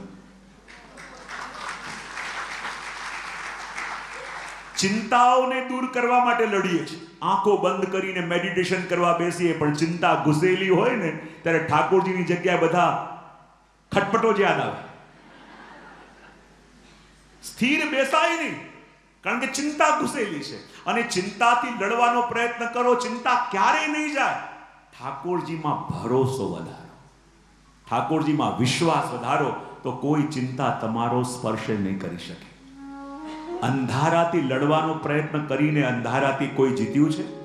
એક દીવો પ્રગટશે ને તો યુગોથી રહેલો અંધકાર દૂર થઈ જશે. એમ આપણે ચિંતાઓથી લડવાનો પ્રયત્ન કરીએ, ચિંતાઓથી લડીને કોઈ જીતે નહીં. પ્રભુમાં ભરોસો પ્રગટાવો, પ્રભુ ઉપર વિશ્વાસ આવ્યો, આ બધી ચિંતાઓ દૂરમૂળ થઈ જશે. અને ગોવર્ધન લીલા દ્વારા એ પ્રભુએ પોતાના જીવોને શરણાગત કર્યા. અને શરણાગત કર્યા એનો મતલબ શું?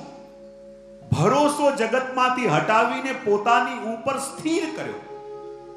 જો એટલે તો કહેવાય છે ને કે ભગવાનને આપણે આપણા સમજમાં જેવા આવે એવા સમજીએ છીએ, પણ ભગવાન જેવા છે એવા જે દિવસે સમજીએ ને તો ભગવાનના થયા વિના રહી ન શકાય. આ દુનિયાના લોકો આપણને પ્રેમ કરે અને ભગવાન આપણને પ્રેમ કરે, એ બંનેના પ્રેમમાં શું ફરક છે? જગતમાં પ્રેમની વ્યાખ્યા શું? અને જગત પ્રેમ કરે અને ભગવાન પ્રેમ કરે, બંને પ્રેમમાં ફરક શું? કોઈ બહુ સુંદર કહ્યું છે કે આ દુનિયામાં કોઈ પણ આપણને પ્રેમ કરે એનો સૌથી મોટો પરિમાણ યા સૌથી મોટો ક્રાઇટેરિયા શું છે? ગમે તેટલું તમને કોઈ કહેતું હોય કે તમને આટલો પ્રેમ કરે ને એટલો પ્રેમ કરે, પણ પ્રેમની સૌથી મોટી પરખ એ છે કે એ તમારા ઉપર વિશ્વાસ કેટલો કરે છે. આ દુનિયામાં પ્રેમ કરવો સહેલો છે, પણ વિશ્વાસ કરવો બહુ અઘરો. અને આ જગતમાં જ્યારે પણ આપણે કોઈને પ્રેમ કરીએ ને, અને જેને પ્રેમ કરતા હોઈએ ને એના ઉપર વિશ્વાસ જલ્દી આવતો નથી. તો પ્રેમનું પહેલું લક્ષણ એ કે વિશ્વાસ કેટલો કરે. અને જો એક ભગવાન આપણને પ્રેમ કરે છે કે એનો બનાવેલો વ્યક્તિ જ જ્યારે એક દિવસ કહે કે હું ભગવાનમાં માનતો નથી, તો એ ભગવાન કહે કે તું મારામાં નથી માનતો, મને કોઈ વાંધો નથી, હું તારામાં માનું છું. પ્રેમનું બીજું લક્ષણ એ છે કે આ દુનિયામાં જે પણ તમને પ્રેમ કરે છે, બીજું લક્ષણ એ તમને સ્વતંત્રતા કેટલી આપે છે. બીજું લક્ષણ શું કહ્યું? તમને ફ્રીડમ કેટલી આપે છે. મોહ હંમેશા બાંધવાનું કામ કરશે અને પ્રેમ સ્વતંત્ર કરવાનું કામ કરશે. જો ભગવાન જેવી ફ્રીડમ કોણ આપે કે જેણે આપણનું સર્જન કર્યું, જેણે આપણને બનાવ્યા અને જોડે ચોઈસ પણ આપ્યું કે તારે મને માનવો હોય કે ન માનવો હોય, તું ફ્રી છો. એવી કૃપા પ્રભુ સિવાય કોણ કરે? અને ભગવાને આ ગોવર્ધન લીલાના પ્રસંગ દ્વારા એ જીવોની શરણાગતિ પોતાના સ્વરૂપમાં દ્રઢ કરી અને ગોવર્ધન લીલાના સ્વરૂપને દર્શન કરી આપણે પરમ પાવન લીલા એ પ્રભુની રાસ લીલાનું વર્ણન જેમાં છે એવા રાસ પંચાધ્યાયની અંદર આપણે પ્રવેશ કરીશું. કારણ કે જુઓ, રસશાસ્ત્રની અંદર આ બે રસને મિત્ર માનવામાં આવ્યા છે, વીર રસ અને શૃંગાર રસ. કયા કયા રસ? વીર રસ અને શૃંગાર રસ, આ બંને રસોને મિત્ર માનવામાં આવ્યા છે. જ્યાં વીર રસ હોય ને ત્યાં શૃંગાર રસ પણ પ્રગટે. અને જ્યારે ગોપીઓને ગોવર્ધન લીલા દ્વારા ભગવાને પોતાના વીર રસનો અનુભવ કરાયો અને હવે ગોપીજનોના મનમાં પણ પ્રભુ માટે શૃંગાર ભાવ જાગી રહ્યો છે. તો આજને આપણે પ્રભુની પરમ પાવન લીલા એ રાસ પંચાધ્યાયની અંદર પ્રવેશ કરીશું. કારણ કે દસમો સ્કંદ એ પ્રભુનું હૃદય છે અને હૃદયમાં રહેલા પંચ પ્રાણ એટલે આ રાસ પંચાધ્યાય છે.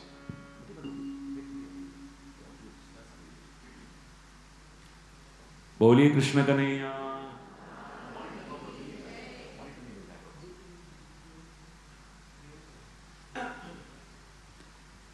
બોલીએ ભાગવત ભગવાન કી જય. તો પ્રભુની પરમ પાવન લીલા રાસ લીલા એટલે કે રાસ પંચાધ્યાયના અંદર આજે આપણે પ્રવેશ કરીશું. અને જુઓ, આ લીલા પણ પ્રભુની એવી દિવ્ય લીલા છે.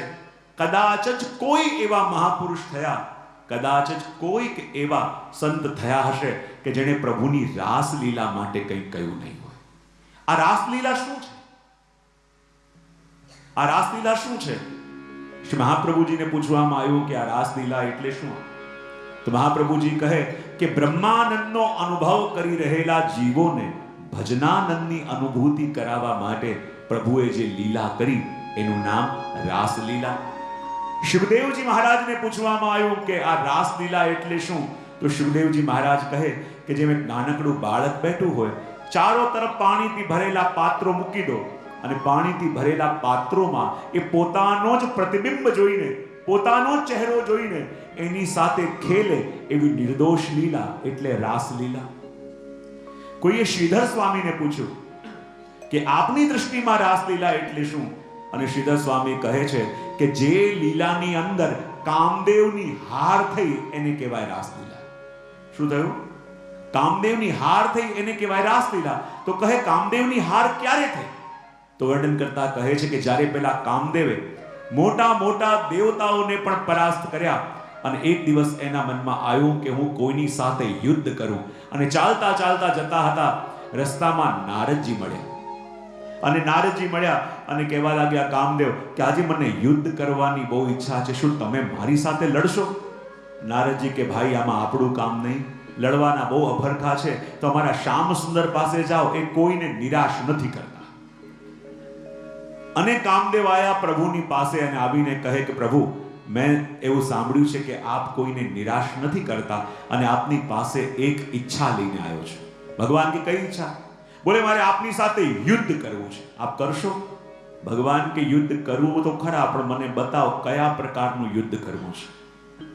કામદેવ કે એમાં પણ ચોઈસ છે. ભગવાન કે હું દરેકમાં ચોઈસ અને ઓપ્શન્સ આપું છું. બોલે કયા પ્રકારના યુદ્ધ કરવું છે? તો કે કયા કયા પ્રકારના યુદ્ધ હોય? ભગવાન કે જો મુખ્ય બે પ્રકારના યુદ્ધ છે, એક કિલ્લાનું યુદ્ધ અને એક મેદાનનું યુદ્ધ. કયા કયા યુદ્ધ? તો કહે કે આ કિલ્લાનું યુદ્ધ શું છે ને મેદાનનું યુદ્ધ શું છે? ભગવાન કે કિલ્લાના યુદ્ધમાં હું એકલો અંધારા ઓરડામાં આંખો બંધ કરીને બેસીશ, એ વખતે તું આવ, મને વિચલિત કર્યો તો તું જીત્યો અને વિચલિત ન કરી શક્યો તો હું જીત્યો. હવે મેદાનના યુદ્ધમાં શું છે? ભગવાન કે મેદાનના યુદ્ધમાં હું એકલો પુરુષ હજારો ગોપિકાઓ સાથે નૃત્ય કરતો હોઈશ, ગાતો હોઈશ, એ વખતે તું આવ, મને વિચલિત કર્યો તો તું જીત્યો અને વિચલિત ન કરી શક્યો તો હું જીત્યો. નારદજી કે આ તો બહુ પહોંચેલા લાગે છે. જો આ કિલ્લાના યુદ્ધમાં લડવા જઈશ કે આંખો બંધ કરી અને સમાધિમાં બેસે તો એને હરાવવા બહુ અઘરા, પણ મેદાનનું યુદ્ધ જ્યાં એકલા પ્રભુ હજારો ગોપિકાઓ સાથે નૃત્ય કરતા હશે ત્યાં એમને વિચલિત કરતા કેટલી વાર લાગે. એને કહ્યું પ્રભુ મારે તો આપની સાથે મેદાનનું યુદ્ધ કરવું છે. તો ભગવાને કહ્યું શરદ પૂર્ણિમાની રાત્રિ આવજે.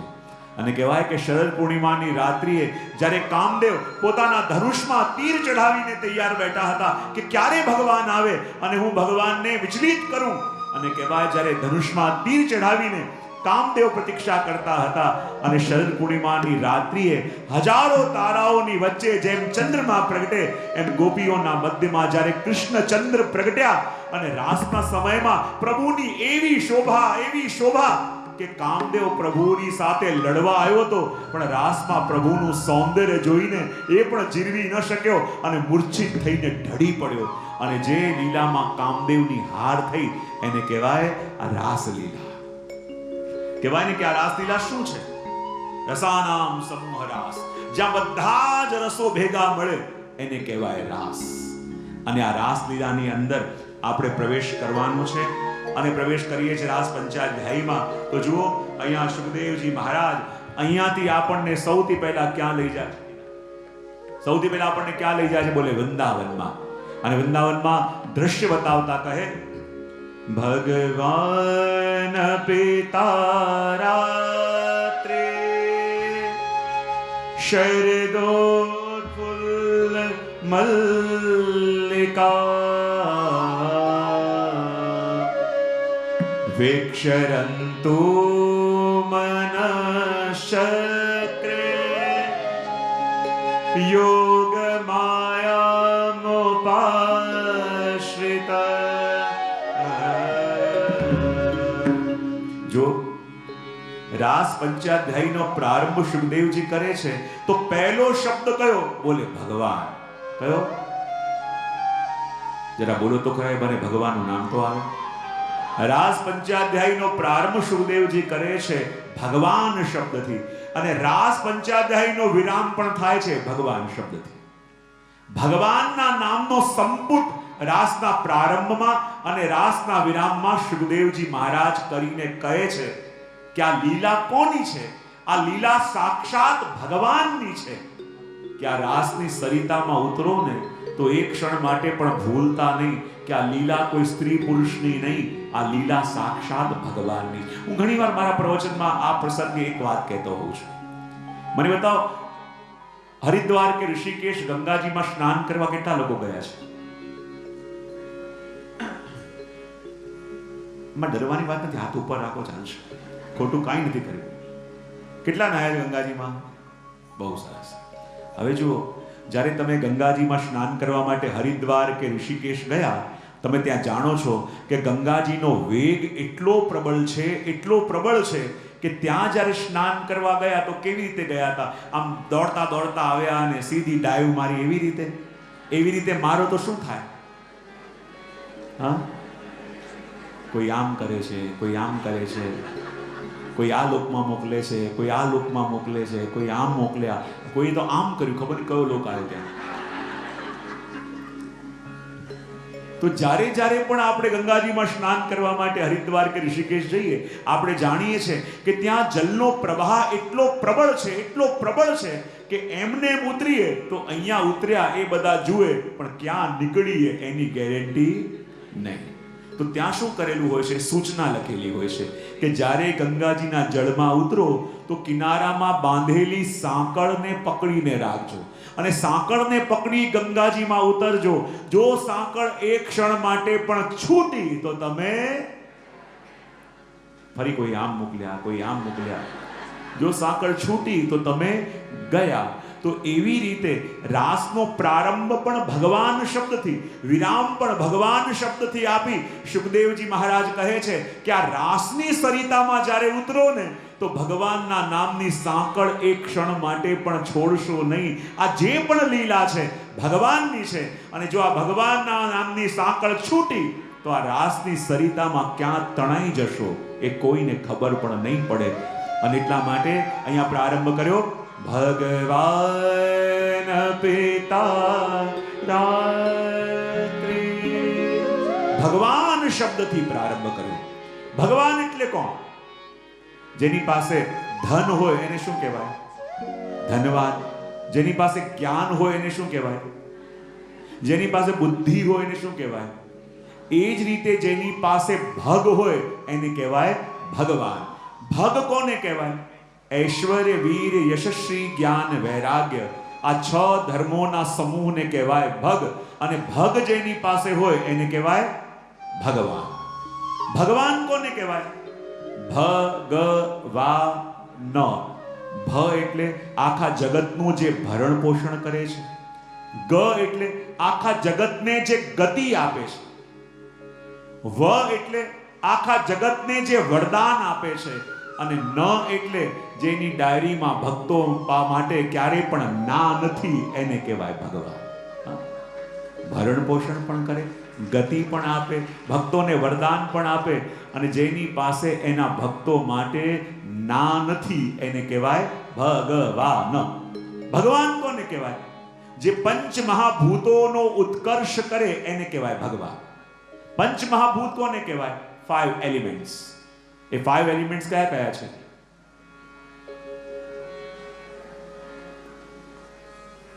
પાંચ મહાભૂત, જેનાથી આખું વિશ્વ બન્યું, જેનાથી આપણું શરીર બન્યું, એ 5 તત્વો કયા કયા છે?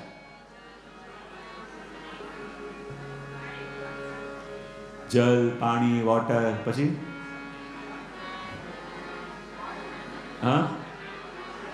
વાયુ, પછી આકાશ, પછી પૃથ્વી, પછી અગ્નિ, પછી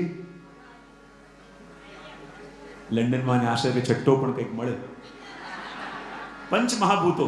અને પંચ મહાભૂતોનો જે ઉત્કર્ષ કરે એને કહેવાય ભગવાન. એટલે જો ભગવાન. ભ એટલે ભૂમિનો જે ઉત્કર્ષ કરે. ગ ગગનનો ઉત્કર્ષ. ભગવ. વ એટલે વાયુનો ઉત્કર્ષ. અગ્નિનો ઉત્કર્ષ. અને ન એટલે નીરનો ઉત્કર્ષ જે કરે એને કહેવાય ભગવાન. તો ભગવાને એનો ઉત્કર્ષ ક્યારે કર્યો? જ્યારે બ્રહ્માંડ ઘાટ પર રમતા રમતા માટી મુખમાં પધરાવી ભૂમિનો ઉદ્ધાર. જ્યારે તૃણાવર્તનો ઉદ્ધાર કર્યો, વાયુનો ઉદ્ધાર, ગગનનો ઉદ્ધાર વેણુનાદ કરીને. અને કહેવાય ને અગ્નિનો ઉત્કર્ષ ક્યારે? જ્યારે 2 વાર દાવાનલનું પાન ભગવાને કર્યું. અને નીરનો ઉત્કર્ષ ક્યારે? જ્યારે યમુનાજીમાંથી કાલીને દૂર કર્યું. આ પંચ મહાભૂતોનો જે ઉત્કર્ષ કરે છે એને કહેવાય છે ભગવાન. તો અહીંયા કોણ છે? બોલે ભગવાન. અહીંયા ભગવાન તો છે, અને કહી રહ્યા છે કે આ ભગવાન કેવા છે? તો કહે ભગવાન પિતા રાત્રિ. ભગવાન અપી. ભગવાન અપી કેમ કહ્યું? તો કહેવાય કે હમણાં સુધી ગોપીઓના મનમાં મનોરથ હતો કે ભગવાન અમારી સાથે રાસ ખેલે, પણ હજી ભગવાનના મનમાં એ વિચાર જાગ્યો નહોતો. હું ઘણીવાર મારા પ્રવચનમાં કહેતો હોઉં ને, એક હોય ઈચ્છા અને એક હોય છે મનોરથ. કેટલા શબ્દો કયા? જીવ માત્રના મનમાં ઈચ્છા જાગે છે, પણ દરેકના મનમાં જાગેલી ઈચ્છા એ મનોરથ બનતા નથી. તો મનમાં જાગેલી ઈચ્છા મનોરથ ક્યારે બને? કે જેવી ઈચ્છા આપણા મનમાં આપણા પ્રભુ માટે થઈ, બરાબર એવી જ ઈચ્છા એ વખતે પ્રભુના મનમાં જ્યારે આપણા માટે જાગે ત્યારે ઈચ્છાના રહેતા મનોરથ બને. હમણાં સુધી જે ઈચ્છા ગોપીઓના મનમાં હતી, પણ આજે ભગવાન ભગવાનના મનમાં પણ એ ઈચ્છા જાગી કે હું ગોપીઓજનો સાથે રાસ કરું, હું ગોપીજનોના એ મનોરથને પૂરા કરું. અને એમ વિચાર કરી અહીંયા ભગવાન ઊભા તો છે. આપણને લઈ જાય છે સુખદેવજી મહારાજ વૃંદાવનમાં. રાત્રિનો સમય થયો છે, ચંદ્રમા ઉગેલો છે, એની ચાંદની સર્વત્ર પથરાયેલી છે. અને જ્યાં ચાંદની સર્વત્ર પથરાયેલી છે અને સામે વૃક્ષ નીચે ઠાકોરજી ઊભા છે. એક ચરણ આપનો વૃક્ષમાં, એક ચરણ પૃથ્વીમાં, અને દ્રષ્ટિ આકાશમાં. પ્રભુ કાંઈક વિચારી રહ્યા છે. પ્રભુના મનમાં આવ્યું છે કે આજે ગોપીઓને એ પરમફલ આપવાનો અવસર આવી ગયો છે કે જેની કામના એમણે યુગો યુગોથી કરી છે. અને ભગવાને પહેલી દ્રષ્ટિ ક્યાં કરી? બોલે આ રાત્રિ ઉપર. ભગવાન કે આ રાત્રિ આ લીલામાં નહીં ચાલે. અને એ રાત્રિને 6 મહિનાની રાત્રિ બનાવી દીધી. ભગવાને બીજી દ્રષ્ટિ કરી ચંદ્રમા ઉપર. ભગવાન કે આ લીલા શુદ્ધ લીલા છે, એમાં આ ચંદ્રમા નહીં ચાલે. અને ભગવાને મનમાંથી બીજો પૂર્ણ ચંદ્રમા પ્રગટ કર્યો. ત્રીજી દ્રષ્ટિ ભગવાને ત્યાંની પ્રકૃતિ ઉપર કરી. અને રાત્રિના સમયમાં પણ મલ્લિકાના પુષ્પો ખીલી ગયા. પણ અહીંયા સુખદેવજી મહારાજ કહે છે કે ભગવાન એકલા ઉભેલા લાગે છે તો ખરા, પણ એકલા છે તમને કેવી રીતે બધી ખબરો છે? જોડે કોણ છે? તો કહે યોગ માયા મુપાશ્રિતા. ભગવાનની સાથે યોગ માયા છે. અને યોગ માયા કોણ છે? યોગાય માયા યોગ માયા. યોગ માયા કોણ છે? બોલે ભક્ત અને ભગવાન વચ્ચેનો સંબંધ જોડવા વાળી શક્તિ, એને કહેવાય યોગ માયા. કેટલાક કહે કે આ યોગ માયા એટલે બીજું કાંઈ નહીં, ભગવાનની બાંસુરી એ યોગ માયા છે. એ વગાડીને તો પ્રભુ પોતાના જીવોને બોલાવે છે. કોઈ કહે કે ના ના, આ યોગ માયા એટલે શ્રી યમુનાજી, જેની કૃપાથી ગોપીઓને પ્રભુની પ્રાપ્તિ થઈ. તો કોઈ કહે કે ના ના, આ યોગ માયા એટલે શ્રી રાધાજી, કે જેની કૃપા વિના અને જેના વિના રાસ ક્યારે થઈ ન શકે એવા રાધાજી એ યોગ માયા છે. તો એ ગોપી દર્શન કરે કે રાધાજી પ્રભુની પાસે ઊભા છે અને પ્રભુ વિચાર કરે છે કે હવે વેણુનાદ કરીને મારી ગોપીઓને મારી પાસે બોલાવું. અને જ્યાં અધરો ઉપર વેણુ પધરાવે અને શું જોયું? રાધાજી આજે ટગર ટગર પ્રભુને જોઈ રહ્યા છે. પ્રભુએ કહું, પ્યારીજી આપ ऐसे क्यों देख रहे हो? આવી રીતે કેમ જુઓ છો? ત્યારે રાધાજી કે શ્યામ સુંદર, મારા મનમાં એક મનોરથ જાગ્યો છે. બોલે શું? રાધાજી કે પ્રભુ મનોરથ એ જાગ્યો છે કે અમે ગોપીઓ ઘરમાં કાર્ય કરતી હોઈએ, પ્રવૃત્તિ કરતી હોઈએ, ઘરના કામ કરતી હોઈએ, પણ જ્યારે આપ બાંસુરી વગાડો અને અમે ઘરના કામ મૂકી, પરિવારને મૂકી, બધાને મૂકી ભાગતા ભાગતા આપની પાસે આવી જઈએ, તો શું પ્રભુ ક્યારેક એવું ન થાય કે આપ સખાઓ સાથે વનમાં વિચરણ કરતા હો, પોતાની ગાયો ચરાવતા હો અને હું વેણું વગાડું અને પોતાના સખાઓને મૂકી, પોતાની ગાયોને મૂકી આપ ભાગતા ભાગતા મારી પાસે આવી જાઓ? પ્રભુ કે એવું થાય ને? તો રાધાજી કે ક્યારે થાય? પ્રભુ કે જ્યારે આપ કહો ત્યારે થાય. તો રાધાજી કે મારી તો હમણાં જ ઈચ્છા છે. બોલે શું? કે હું વેણું વગાડું અને આપ ભાગતા ભાગતા આવો ત્યારે કેવા લાગો છો મારે એ જોવા છે. પ્રભુ કે ઠીક છે. પોતાની વેણું પ્રભુએ રાધાજીને આપી દીધી. અને રાધાજી કે પ્રભુ મારી શું ઈચ્છા છે? બોલે એ જ કે જ્યારે આપ વેણું વગાડો અને હું દોડતો દોડતો આવું તો કેવો લાગુ એ આપે જોવું છે.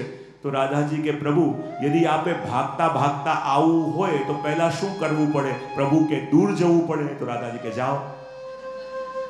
પ્રભુ ઓર પાછળ ગયા. બોલે હવે, બોલે હજી દૂર જાઓ. હજી ગયા. બોલે હવે, બોલે હજી દૂર જાઓ. બોલે હવે ઝાડીની પાછળ સંતાઈ જાઓ. પ્રભુ સંતાઈ ગયા અને રાધાજી હાથમાં વેણું લીધી અને જેવી રીતે શ્યામ સુંદર ઉભા રહે એવી રીતે લલિત ભંગી સ્વરૂપ ધારણ કરીને આજે શ્રી રાધાજી ઉભા રહ્યા.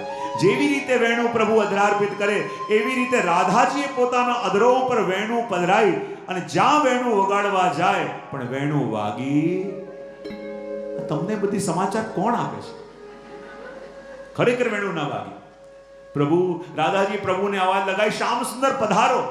પ્રભુ કે વેણું સંભળાય નથી. રાધાજી કે વાગી જ નથી તો સંભળાય ક્યાંથી? પાછા પ્રભુને બોલાવ્યા. રાધાજી કે આપ વગાડીને બતાવો. પ્રભુ વગાડે તો વેણું વાગી જાય. પાછા પ્રભુને મોકલ્યા. પાછા રાધાજી ઉભા રહે, પાછું વગાડવાનો પ્રયત્ન કરે પણ વેણું ન વાગે. 3-4 વાર એમને એમ ચાલતું રહ્યું. ત્યારે રાધાજી પ્રભુને બોલાવ્યા અને બોલાવીને કહ્યું, શ્યામ સુંદર એક વાત મારા સમજમાં બરાબર આવી ગઈ. બોલે શું? કે જે કપટીનો સંગ કરે ને એ પણ કપટી થઈ જાય. આ વેણું આપની સાથે રહી રહીને એ પણ આપના જેવી થઈ ગઈ છે. જેવી રીતે મીઠું મીઠું બોલીને છલ કરવા વાળા આપ, અને આ વેણું પણ એવું કરે છે. આપ વગાડો તો વાગે, હું વગાડું તો ન વાગે. આવું કેમ? ત્યારે પ્રભુ કે અરે પ્યારીજુ, આ વેણું તો વાગવા માટે લાલાયિત છે. આ વેણું તો આપના દ્વારા વાગવા માટે તડપી રહી છે, તો પછી વાગતી કેમ નથી? પ્રભુ કે એ જ તો વાત છે રાધાજુ, કે જ્યારે આપ એ વેણુને પોતાના અધરો ઉપર પધરાવો છો અને એ વેણુને જ્યારે રાધાજી આપના અધરોનો સ્પર્શ થાય છે તો વેણુને મૂર્છા આવી જાય છે. અને જ્યારે વેણુ મૂર્છિત થઈ જાય તો પછી એના સ્વર કેવી રીતે નીકળે? પણ હે રાધાજુ, એક વાત કહું. બોલે શું? આ વેણુ છે ને મારા સ્વરૂપને જાણે છે. તો રાધાજી આપ એક એવું કરો, મારા વસ્ત્રને શૃંગાર આપ ધરી લો. તો પ્રભુ આપ શું ધરશો? બોલે હું આપના ધરી લઈશ. અને રાધા આજે આપ શ્યામ બનીને અને પછી વેણુનાદ કરો તો જરૂર વેણું વાગશે. અને એ દિવસે રાધાજીએ પ્રભુનું સુંદર પિતાંબર ધર્યું, સુંદર મોર મુગટ ધર્યું, એવો આ સુંદર કેશ બાંધીને ફૂલોનો ગુચ્છો કરી દીધો, પ્રભુની જેમ સુંદર તિલક કર્યું અને પ્રભુએ રાધાજીના ઘાઘરા ચોલી ઓઢી લીધા, માથે ઓઢણી પણ ઓઢી દીધી અને જેવી રીતે ઠાકોરજી ઊભા રહે એમ આજે રાધાજી વેણુ લઈને લલિત ત્રિભંગી બનીને ઊભા રહ્યા, અને જેવી રીતે રાધાજી ઊભા રહે એમ શ્યામ સુંદર રાધાજીના વસ્ત્ર ધારણ કરી રાધાજીના ખભા ઉપર હાથ મૂકીને ઊભા છે. ત્યાંથી જ એક સખી ગઈ અને આ દર્શન કરી એ તો એવી પાગલ થઈ ગઈ, ભાગતી ભાગતી જઈને કહે, અરી સખી, અરી સખી. બોલે શું થયું? આજે મેં એક અચંબો જોયો. બોલે શું? બોલે જ્યારે વૃંદાવનમાં આવતી તો હું જોતી કે ગોરી રાધા અને સાવરા શ્યામ સુંદર છે, પણ જ્યારે આજે વૃંદાવનમાં ગઈ તો શું જોયું? સાવરી રાધા અને ગોરા શ્યામ સુંદર, અને એવી જોડી કે જેના દર્શન કરીને હું પણ મગ્ન થઈ ગઈ. અને જ્યારે આજે રાધાજી શ્યામ બનીને ઊભા રહ્યા, અને એમ કહેવાય કે જ્યારે એમણે એ વેણુના સ્વર વહેવડાવ્યા, એમ કહેવાય કે જ્યારે પ્રભુ વેણુ વગાડે તો આખું જગત મોહિત થઈ જાય, પણ જ્યારે આજે રાધાજીએ વેણુ વગાડી તો આખા જગતને મોહિત કરવા વાળા અમારા શ્યામ સુંદરને મોહિત થયા. શ્યામ સુંદર મોહિત થઈ ગયા, અને માટે કહ્યું કે અહીંયા યોગ માયા એટલે કોણ? બોલે યોગ માયા એટલે સ્વયં આપણા રાધાજી. એ અર્થ અહીંયા કર્યો. અને આગળ કહે છે કે હવે ભગવાને વિચાર કર્યો કે મારે વેણુનાદ કરીને મારી ગોપીઓને અહીંયા બોલાવી છે, અને જ્યાં અધરો પર વેણુ પધરાવી અને જ્યાં વેણુ વગાડવા જાય ત્યાં પ્રભુની દૃષ્ટિ પડી ચંદ્રમા ઉપર. કોની ઉપર? અને જ્યાં ચંદ્રમા ઉપર દૃષ્ટિ પડી અને પ્રભુને સંકોચ થયો અને પ્રભુએ વેણુ નીચે પધરાવી દીધી. હવે ચંદ્રમાને જોઈને પ્રભુને સંકોચ કેમ થયો? તો પ્રભુનો પ્રાગટ્ય કોના વંશમાં થયું છે? ભગવાન રામ સૂર્યવંશમાં. તો આપણા પ્રભુ શેમાં પ્રગટ્યા? ચંદ્રવંશમાં. હવે ચંદ્રવંશમાં પ્રભુ પ્રગટ્યા તો જો ભગવાન અને ચંદ્રમા વચ્ચેના સંબંધો બહુ છે, અનેક સંબંધો છે. લક્ષ્મીજીના ભાઈ રૂપે ગણીએ તો સંબંધ અલગ થઈ જાય, એમ અનેક સંબંધો છે. પણ જ્યારે ભગવાન ચંદ્રવંશમાં પ્રગટ્યા તો જેના વંશમાં પ્રગટ્યા હોઈએ તો એ ચંદ્રમા પ્રભુના શું થાય? એક સંબંધે જેના વંશમાં આપણે પ્રગટ્યા હોઈએ આપણા કોણ થાય? હા, જેના વંશમાં આપણે પ્રગટ્યા હોઈએ એ આપણા કોણ કહેવાય?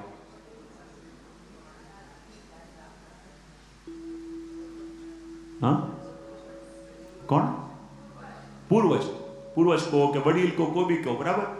હવે પ્રભુ વેણુનાદ કરવા જાય છે, પણ પ્રભુની દૃષ્ટિ પડી ચંદ્રમા ઉપર. ભગવાન વેણુનાદ કરીને કોને બોલાવવા માંગે છે? બોલે ગોપીઓને. બોલે શેના માટે? બોલે રાસ કરવા માટે. અને સામે વડીલ ઊભા હોય તો સંકોચ થાય કે ન થાય?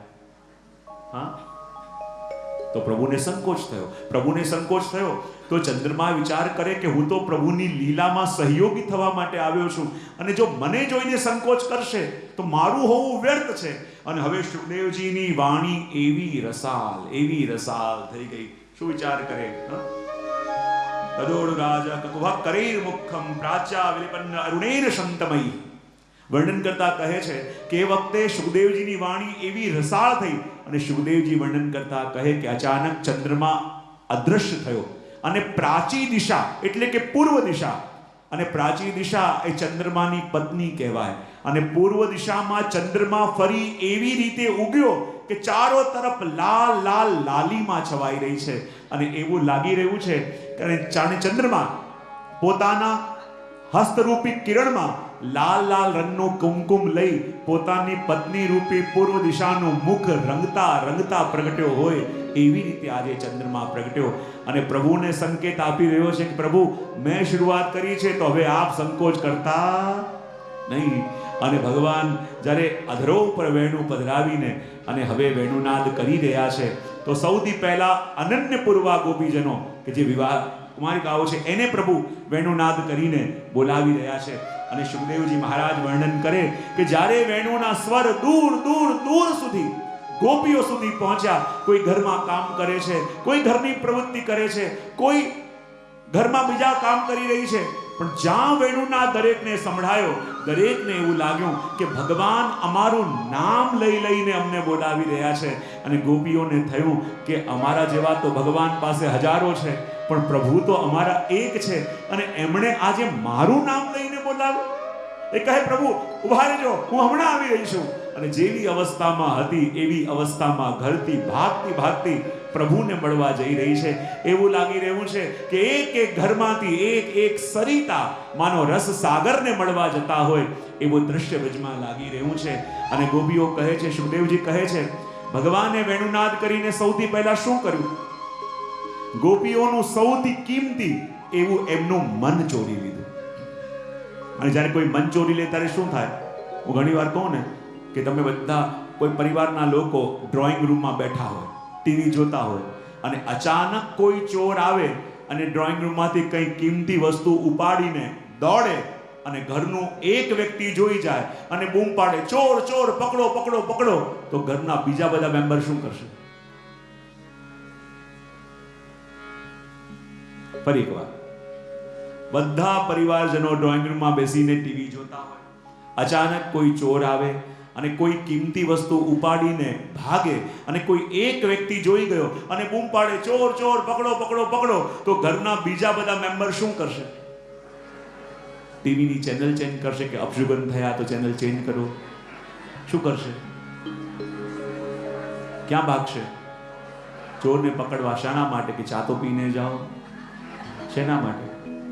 ચોરને પકડવા ભાગશે. બોલે કેમ? કારણ કે કિંમતી વસ્તુ લઈને ભાગ્યો છે. તો ઘરના જેટલા મેમ્બર છે પાછળ ભાગશે. તો ભગવાને પણ શું કર્યું? ભગવાને વેણુનાદ કરી. આ ગોપીઓનું સૌથી મોટું ધન શું છે? બોલે ગોપીઓનું હૃદય એ એમની તિજોરી છે, અને એની અંદર રહેલું એમનું મન, ભગવાન માટેનો પ્રેમ એ એનો ખજાનો છે. અને ભગવાને વેણુનાદ કરીને એ ગોપીઓના હૃદયરૂપી તિજોરીમાં, કે જેમાં લોક મર્યાદાના તાળા લાગેલા હતા, પણ અમારા પ્રભુ એવી ચોરી કરે કે બહાર તો તાળા લાગેલા રહી જાય પણ અંદરની વસ્તુ. અને ભગવાને ગોપીઓના હૃદયમાં રહેલો પોતાના માટેનો અનુરાગ જ્યારે ચોરાયો અને ગોપીઓના શરીરમાં એવી હલચલ મચી ગઈ. બધા કે ચોર ચોર, પકડો પકડો પકડો.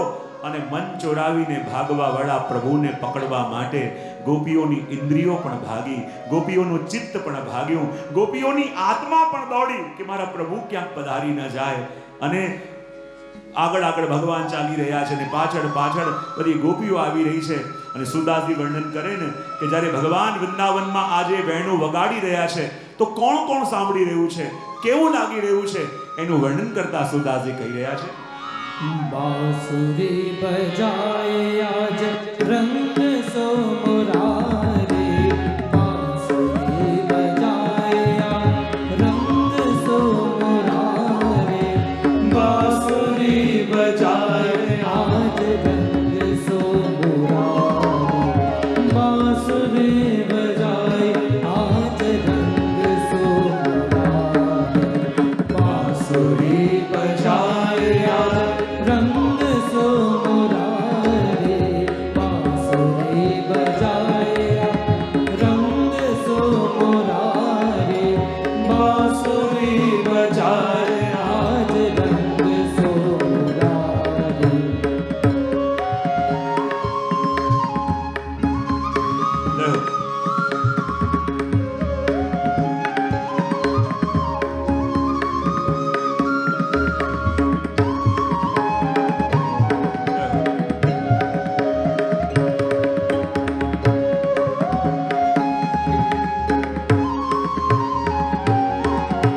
शिव समाधि भूल गए, शिव समाधि भूल गए, ऋषि मुनि की नारी, शिव समाधि भूल गए, शिव समाधि भूल गए, शिव समाधि भूल गए, ऋषि मुनि की नारी. वेद पढ़त ब्रह्म भूले, वेद पढ़त ब्रह्म भूले, भूले ब्रह्मचारी, भूले ब्रह्मचारी. बांसुरी बजाए आज रंग सो मुरारे, बांसुरी बजाए आज रंग सो मुरारे. જેમ જેમ ભગવાન વેણુનાદ કરતા કરતા પધારે છે અને કહેવાય કે એ વેણુના સ્વર કૈલાશ સુધી ગયા શિવજી સમાધિમાં હતા અને જે વેણુના સ્વર કાનમાં પડ્યા, શિવજી કહે હજારો વર્ષ સમાધિમાં બેસીને જે સુખ ન મળ્યું એ સુખ આ વેણુનાદમાં મળી રહ્યું છે. અને શિવજી પણ ત્યાંથી નીકળીને એ સ્થાન પર આવવા લાગ્યા કે જ્યાં ભગવાન વેણુ વગાડી રહ્યા છે. જ્યારે વેણુના સ્વરો બ્રહ્મલોક ઇત્યાદિ લોકોમાં ગયા, બ્રહ્માજી વેદ પાઠ કરતા હતા, પણ જ્યાં વેણુના સ્વર કાનમાં પડ્યા વેદ પાઠ ભૂલવા લાગ્યા, વિચાર કરવા લાગ્યા કે આ વેણુમાં જે સુખ છે એ સુખ ક્યાંય નથી. અને એ પણ દોડતા દોડતા એ સ્થાન પર જાય છે જ્યાં ભગવાન વેણુનાદ કરે છે. અને આગળ વર્ણન કરતા કહે ભગવાન વૃંદાવનમાં પ્રવેશ કરે છે અને વેણુ આજે હવે કોણ સાંભળે છે?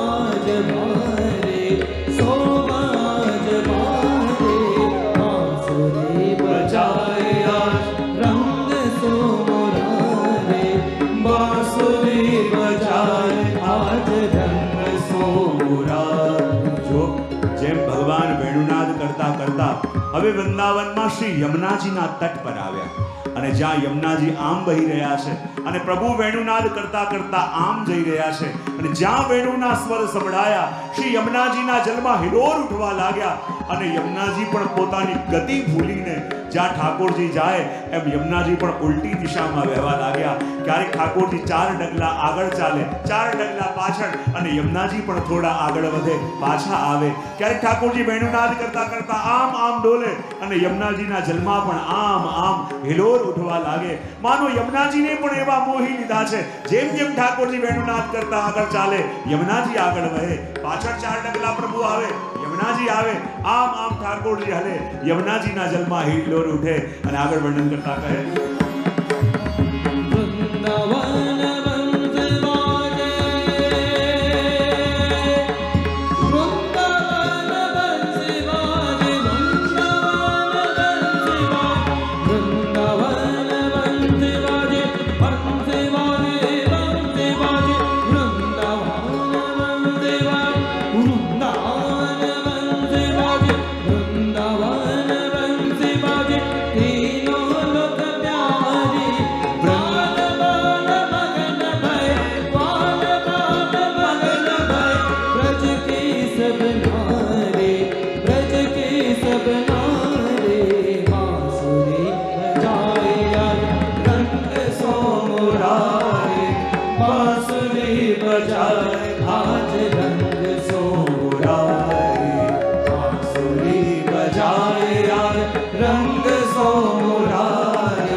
ભગવાનના વેણુના સ્વરો પ્રભુ વધારી રહ્યા છે. હમણાં પોતાના સ્થાન પર વધારી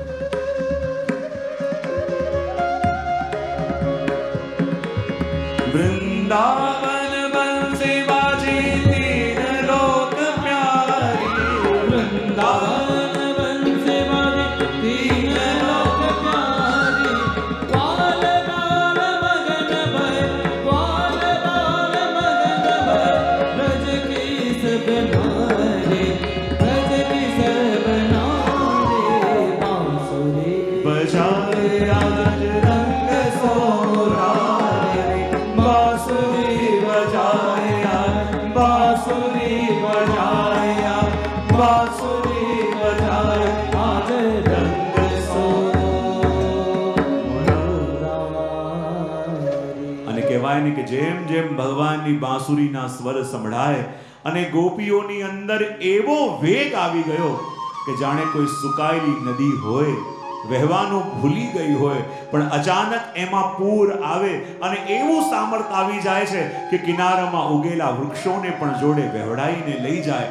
એવો સામર્થ્ય આજે ગોપીઓની અંદર આવી ગયો અને ગોપીઓના ગતિમાં એવો વેગ છે કે આજે કોઈનું સામર્થ્ય નથી કે ગોપીઓને રોકવાનો પ્રયત્ન કરે, કારણ કે ગોપીઓને કોઈ અડે તો એ પણ ગોપી બનીને પ્રભુની પાછળ દોડવા લાગે. એવો દ્રશ્ય ત્યાં સર્જાયું છે. અને જ્યારે ગોપીઓને આવી રીતે પ્રભુની પાછળ ભાગતા જોઈ પરીક્ષિતને પ્રશ્ન થયો. પરીક્ષિતે પ્રશ્ન કરતા પૂછ્યું કે એક વસ્તુ સમજમાં ન આવી, આ ગોપીઓ તો ભગવાનની પાછળ એવી રીતે દોડી રહી છે કે જેમ કોઈ લૌકિક સ્ત્રી એના પ્રિયતમને મળવા જતી હોય. અહીંયા મને ક્યાંય એવું દેખાયું નહીં કે ગોપીઓના અંદર બ્રહ્મ ભાવ હોય. આ તો જેમ એક લૌકિક સ્ત્રી એના પ્રિયતમને મળવા જાય એમ ગોપીઓ દોડી રહી છે. તો પછી એમને પરમ ફલની પ્રાપ્તિ કેવી રીતે થઈ? અને ત્યારે શિવદેવજી સમજાવે છે, કામમ ક્રોધમ ભયમ સ્નેહમ એક્યમ સૌરતમેવ ચ, કે તમે કયા ભાવે ભગવાન સાથે જોડાવ છો એ મહત્વનું નહીં, પણ ભગવાન સાથે જોડાયા એ મહત્વનું છે કે નહીં. ભગવાન સાથે રાગથી દ્વેષથી કોઈ પણ ભાવે જોડાવ, પણ જોડાવ છો કોની સાથે? ભગવાન તો પેલા અમૃતની જેમ છે, જેને જાણતા પીઓ, અજાણતા પીઓ, રાગથી પીઓ, દ્વેષથી પીઓ, અમૃત તો સમાન ફલ આપશે કે નહીં? ભગવાન તો પેલા અગ્નિની જેમ છે, અગ્નિને જાણતા અજાણતા રાગથી દ્વેષથી અડો, અગ્નિ સમાન ફલ આપશે. એમ ભગવાનને કયા ભાવે ભજ્યા એ મહત્વનું નહીં, પણ કોને ભજ્યા એ મહત્વનું. જો આ દૈત્યોએ કંસે જ્યારે વેરથી પ્રભુને ભજ્યા ને, તો વેરથી ભજતા ભજતા કંસની એવી દશા થઈ ગઈ કે ભોજન કરવા બેસે અને રોટલીમાં કૃષ્ણ દેખાતા, જલ પીવા જાય એમાં કૃષ્ણ લાગે, ભયથી પણ એ તન્મય થઈ ગયો.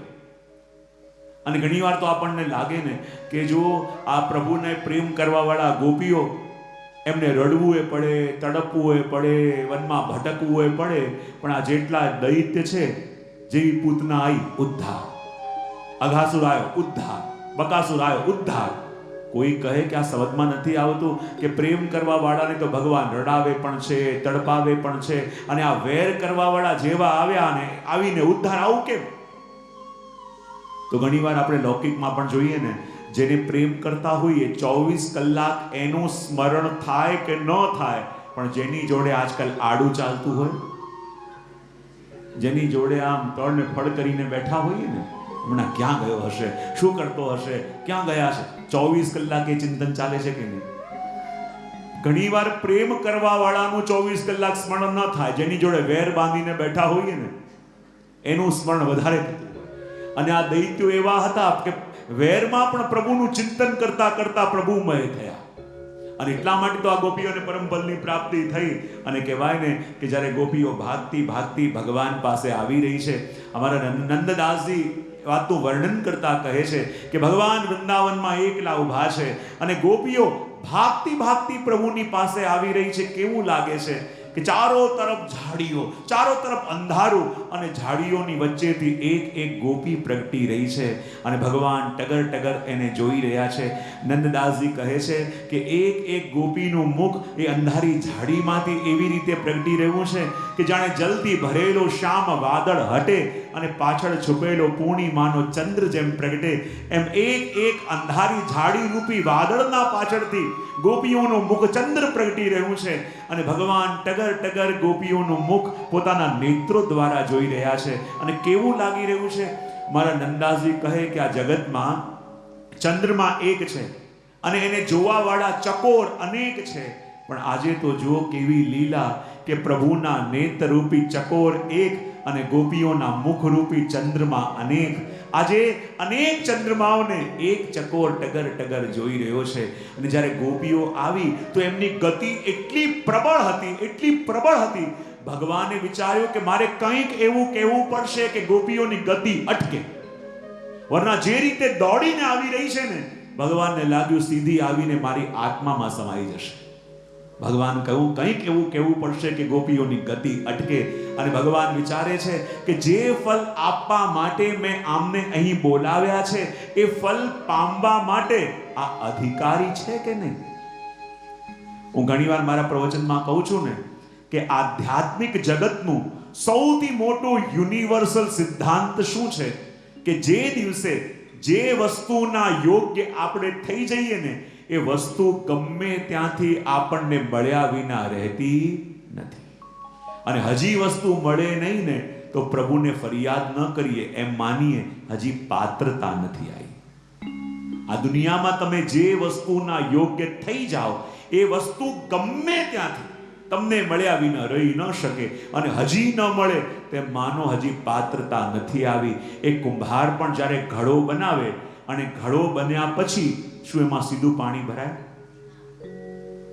કારણ કે ઘડાનો આકાર મળ્યો છે, હજી પાત્રતા મળી નથી.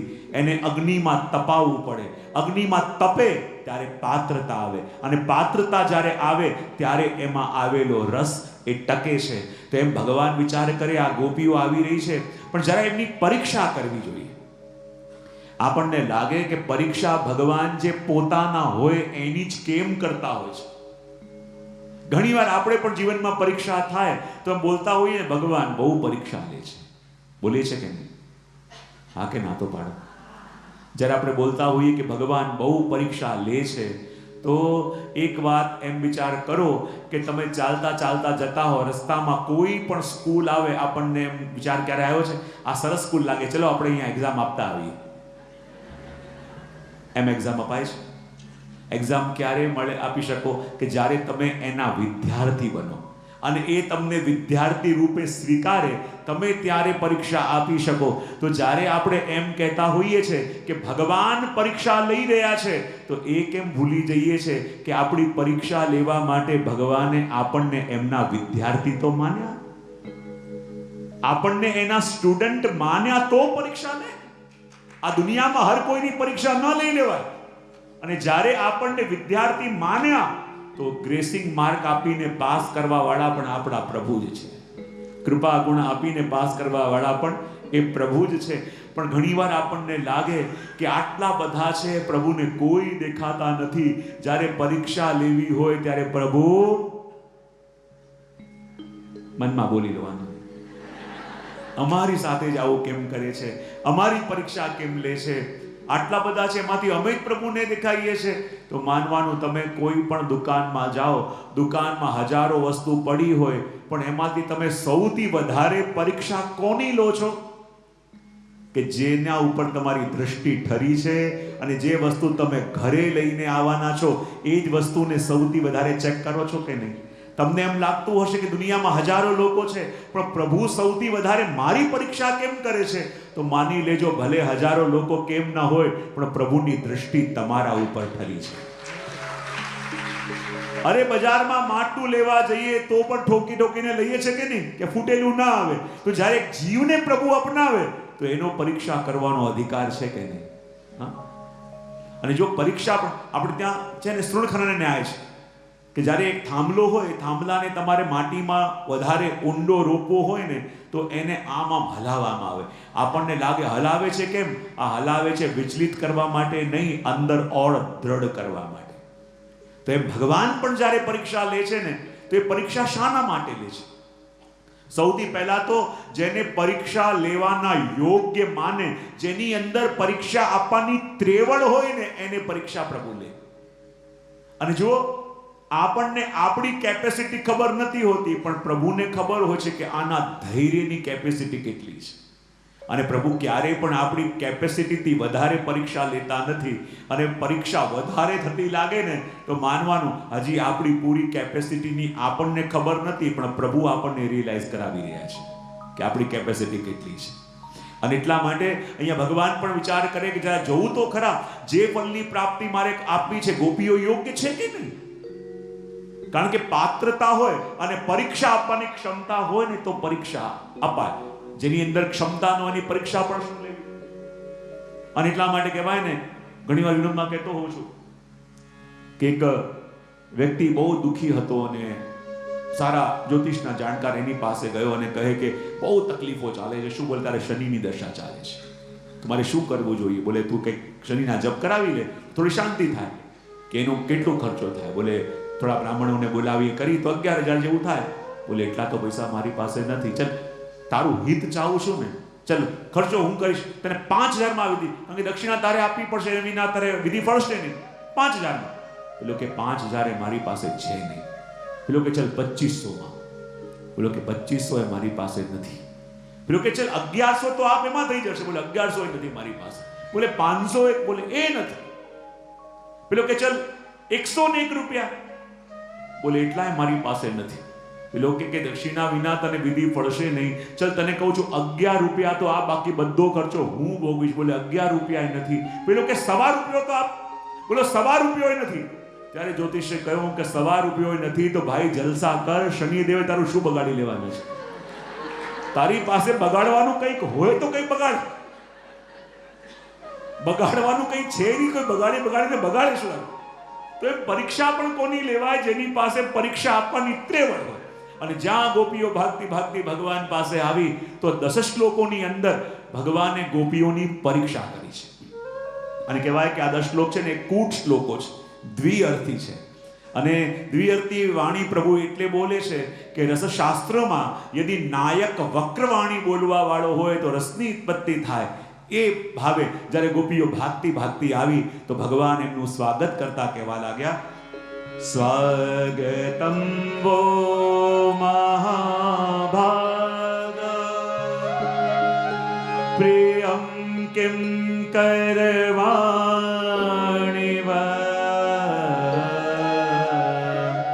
વ્રજસ્યાનામયં કશ્ચિ બ્રૂતાગમન કારણમ. જ્યારે ગોપીઓ ભાગતી ભાગતી આવી તો ભગવાને એમનું સ્વાગત કરતા કહ્યું, સ્વાગતમ વો મહાભાગા, હે મહાભાગ્યશાળી ગોપીઓ, પધારો પધારો પધારો, તમે અહીંયા ક્યાંથી? અને ગોપીઓને એવો ઝાટકો લાગ્યો કે જે ભગવાને વેણુનાદ કરી અમને નામ લઈ લઈને બોલાવ્યા. અને અમને એવું લાગ્યું કે અમારા કોઈ છે તો અમારા શ્યામ સુંદર છે. અમે ઘર પરિવાર બધું મૂકીને ભાગતા ભાગતા આવ્યા એ માનીને કે પ્રભુ જ અમારા છે, બીજા બધા પારકા છે. અને પોતાનાની પાસે આવે તો શું એનું સ્વાગત આવી રીતે ફોર્માલિટીથી કરવામાં આવે કે પધારો પધારો પધારો, આપનું સ્વાગત છે. અને કોઈ આપણા નિકટ ના હોય એ આવું સ્વાગત કરે તો આપણને થોડું ચિંતા ન થાય કે આ ફોર્માલિટીઝ કેમ થઈ રહી છે? હું ઘણીવાર મારા પ્રવચનમાં ન કહું કે કથાનો વિરામ થાય ને તમે તમારા ઘરે પહોંચો. જેવા ઘરે પહોંચ્યા શું જોયું? તમારા પતિદેવ થાળીની આરતી લઈને ઊભા હોય. તમે અંદર જવા, અરે ઊભા રહો, આપના પગલા મારા ઘરમાં ક્યાંથી? પેલા 4 મુઠિયા વારે, ઓવારણા લે, પછી એ પેલું ફોડે, શું કહેવાય ને?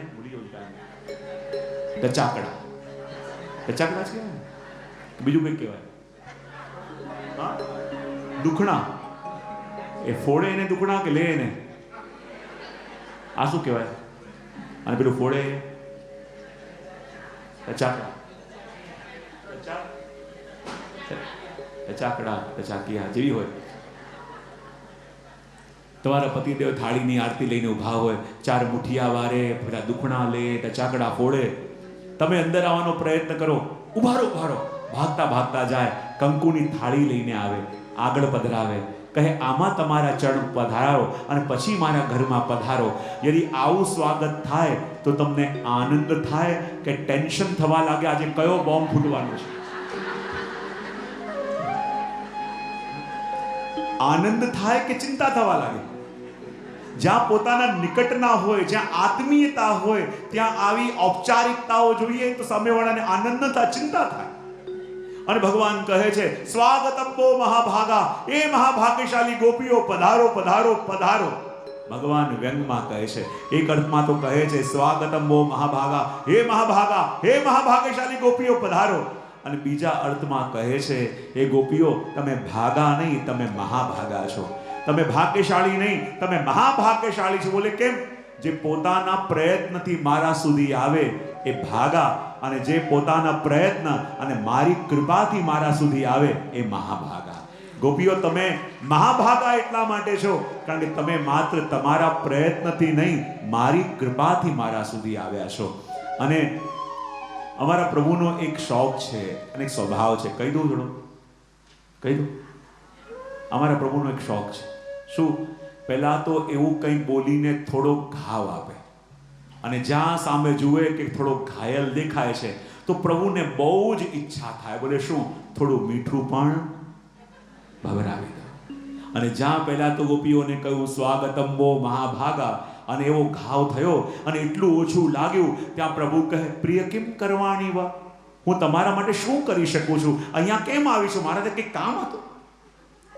કોઈને આગ્રહ કરી તમારા સમ આપીને આગ્રહ કરીને બોલાવો અને તમારે ત્યાં આવે અને તમે પૂછો કેમ આવવાનું હતું, ભાઈ કે કામ હતું, કેવું લાગે?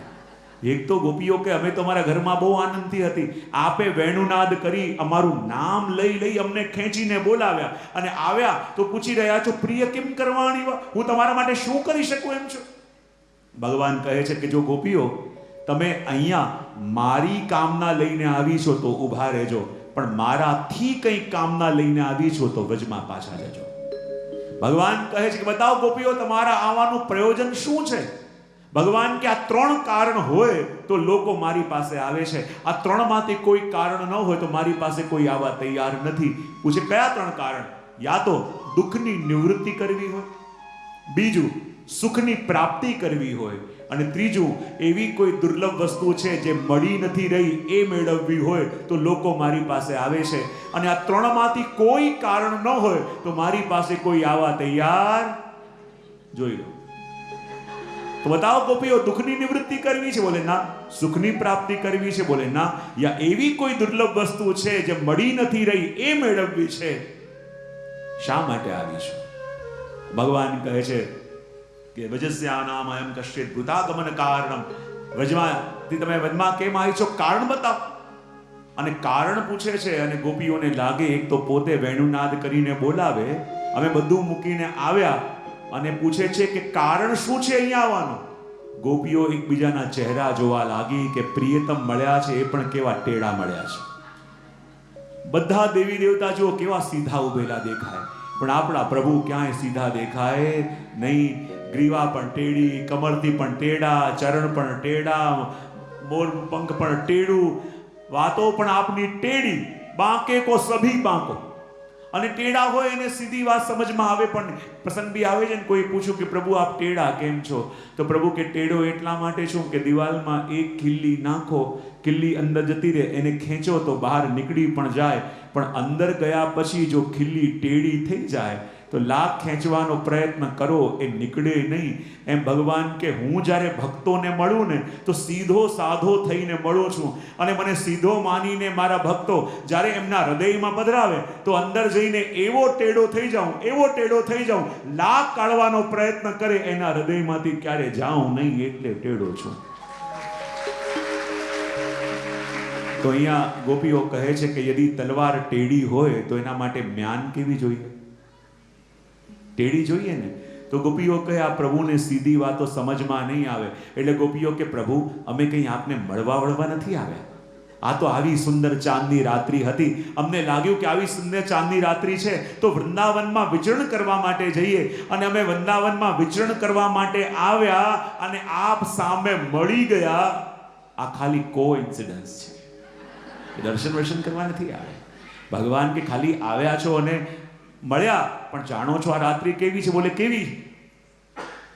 ભગવાન કહે રજન્યેશા ઘોર રૂપા ઘોર સત્વ નિષેવિતા પ્રતિયાત વ્રજમ નેહ સ્થેયમ સ્ત્રીભી સુમધ્યમા.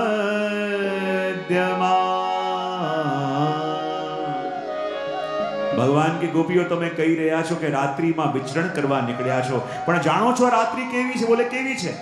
રજન્યેશા ઘોર રૂપા, આ ઘોર રૂપ રાત્રિ છે. અને વળી કોઈ આ બાગ બગીચો નથી, આ તો વૃંદાવન છે, વન. ઉપરથી તમે સ્ત્રીઓ છો, યુવા છો, અને એટલે કહું છું હમણાં ને હમણાં પાછા તમારા ઘરે જાઓ, તમારા પરિવાર પાસે જાઓ. અને ભગવાન આગળ જઈને એમને પાતિવ્રત ધર્મનો ઉપદેશ આપવા લાગ્યા કે જો તમે તમારા ઘરે જાઓ, તમારો પતિ ચાહે વૃદ્ધ હોય, જડ હોય, રોગી હોય, કેવો પણ ન હોય, એની સેવા કરવી તમારો પરમ કર્તવ્ય છે. હમણાં ને હમણાં તમે ઘરે જાઓ. ને જ્યારે ભગવાન ધર્મનો ઉપદેશ આપવા લાગ્યા ત્યારે ગોપીઓ કહે કે પ્રભુ, અમે એવું ક્યાંક સાંભળ્યું છે કે ધર્મના રહસ્યને જાણવાની કોઈ જિજ્ઞાસા વ્યક્ત કરે એને ધર્મનો ઉપદેશ અપાય, એવું ક્યાંક લખ્યું છે ને? પ્રભુ કે આ ધર્મશાસ્ત્રમાં લખ્યું છે કે ધર્મના રહસ્યને જાણવાની જિજ્ઞાસા વ્યક્ત કરે એને ધર્મનો ઉપદેશ અપાય. તો ગોપીઓ કહે અમે એવી કોઈ જિજ્ઞાસા વ્યક્ત કરી? ભગવાન કે ના. તો ગોપીઓ કે પછી આ લેક્ચર કેમ આપો છો? અને પ્રભુ આપની વેણુનું શ્રવણ કર્યા પછી કોનો ધર્મ એના હાથમાં રહે? તે અમારો ધર્મ અમારા હાથમાં રહે. જ્યારે આપ વેણુ વગાડો, નદી એનું ધર્મ ભૂલે અને પોતાની ગતિને અટકાવી દે. આપ વેણુનાદ કરો, જડ પોતાનો ધર્મ ભૂલે, ચેતન બની જાય, અને ચેતન જડ બની જાય, તો પછી અમારો ધર્મ અમારા હાથમાં કેવી રીતે રહે? લેકિન ભગવાન વારે વારે કહે તમારા ઘરે જાઓ, પતિ પાસે જાઓ. ત્યારે ગોપીઓ કહે પ્રભુ, જ્યાં જવાનું કહેશો અમે જતા રહીશું, જ્યાં મોકલશો જતા રહીશું, પણ એક પ્રશ્નનો ઉત્તર આપ આપો. ભગવાન કે શું? ગોપીઓ કે સૌથી પહેલા તો આપ એ ભૂલ કરો છો કે જે આગળ જઈને ગીતામાં ઉપદેશ આપવાના છો ને એનો ખંડન આપ પોતે કરો છો. અમે આપના શરણે આવ્યા અને આપ અમને પાછા મોકલો છો. આપ પોતે આગળ જઈને કહેવાના છો યદ્ગત્વાના નિવર્તન્તે તદ્ધામમ પરમમ મમ, કે જ્યાં એકવાર ગયા પછી કોઈ પાછું ફરતું નથી, એ મારો પરમ ધામ. જ્યાં આપ ઊભા છો એ આપનું ધામ કહેવાય. અને અમે લૌકિક છોડીને આપના શરણે આવ્યા અને આપના ધામમાં આવ્યા પછી આપ પાછા મોકલશો, તો આપની વાતનું પહેલા ખંડન આપ જ કરી રહ્યા છો. તોય ભગવાન કે ના, તમારા સ્વામી પાસે જાઓ. ત્યારે ગોપીઓ કહે આપ અમને જ્યાં મોકલવા માંગતા હશો અમે જઈશું, જ્યાં જવાનું કહેશો ચાલ્યા જઈશું, પણ એક પ્રશ્નનો જવાબ આપ અમને આપો. પ્રભુ કે પૂછો. તો ગોપીઓ કહે પ્રભુ બહુ સમય પહેલાની વાત છે. એક ગામમાં એક પતિવ્રતા સ્ત્રી રહેતી અને એનો એવો સ્વભાવ કે રોજ પતિની સેવા કરે અને પછી પ્રસાદ લેતી.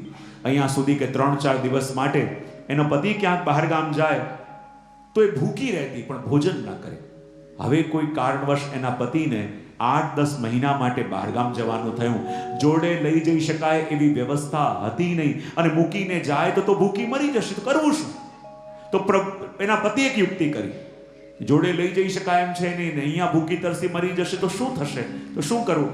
તો પતિએ શું કર્યું? પોતાના જેવું ને જેવું એક માટીનો પુતલો બનાવ્યો અને પત્નીને આપતા કહ્યું કે જો આ હું છું એમ માની રોજ સેવા કરજે અને પ્રસાદ લઈ લેજે.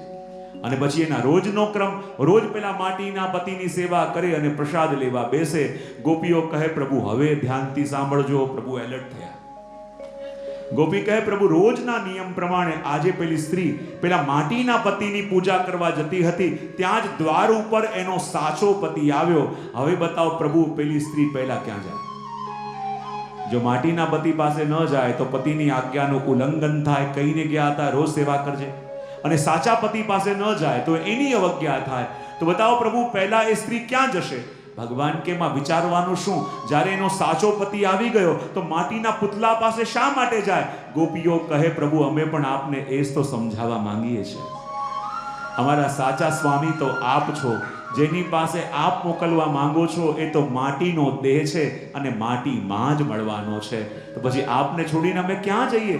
અને પ્રભુ જે અખંડ પાતિવ્રતની વાત આપ કરો છો ને, યદિ લૌકિકમાં અમે કોઈને પતિ માનીએ તો અમારું પાતિવ્રત અખંડ કેવી રીતે રહે? આ જન્મે કોઈને પતિ માન્યા, આ શરીર તો ગયું, પણ એ જ સૂક્ષ્મ દેહ બીજા જન્મમાં બીજા શરીરમાં જાય. એ જન્મમાં કોઈ ઓરને પતિ માને, ત્રીજા જન્મમાં કોઈ ઓરને પતિ માને, તો અમારું પાતિવ્રત અખંડ કેવી રીતે રહે? અખંડ પાતિવ્રત તો ત્યારે જ રહે જેટલા પણ જન્મો અમે ધરીએ પ્રભુ આપને જ અમારા પતિ માનીએ, ત્યારે અમારું પાતિવ્રત અખંડ રહે. હવે બતાવો પ્રભુ શું? અને પ્રભુએ બતાવો, પ્રભુની પાસે બી ઉત્તર ન રહ્યો. પૂછ્યું બતાવો ગોપીઓ તમારી ઈચ્છા શું છે? ત્યારે ગોપીઓએ રાસની ઈચ્છા વ્યક્ત કરી અને ભગવાને આજે ગોપીઓ સાથે લઘુરાસ કર્યો. તો એ લઘુરાસનો એક આનંદ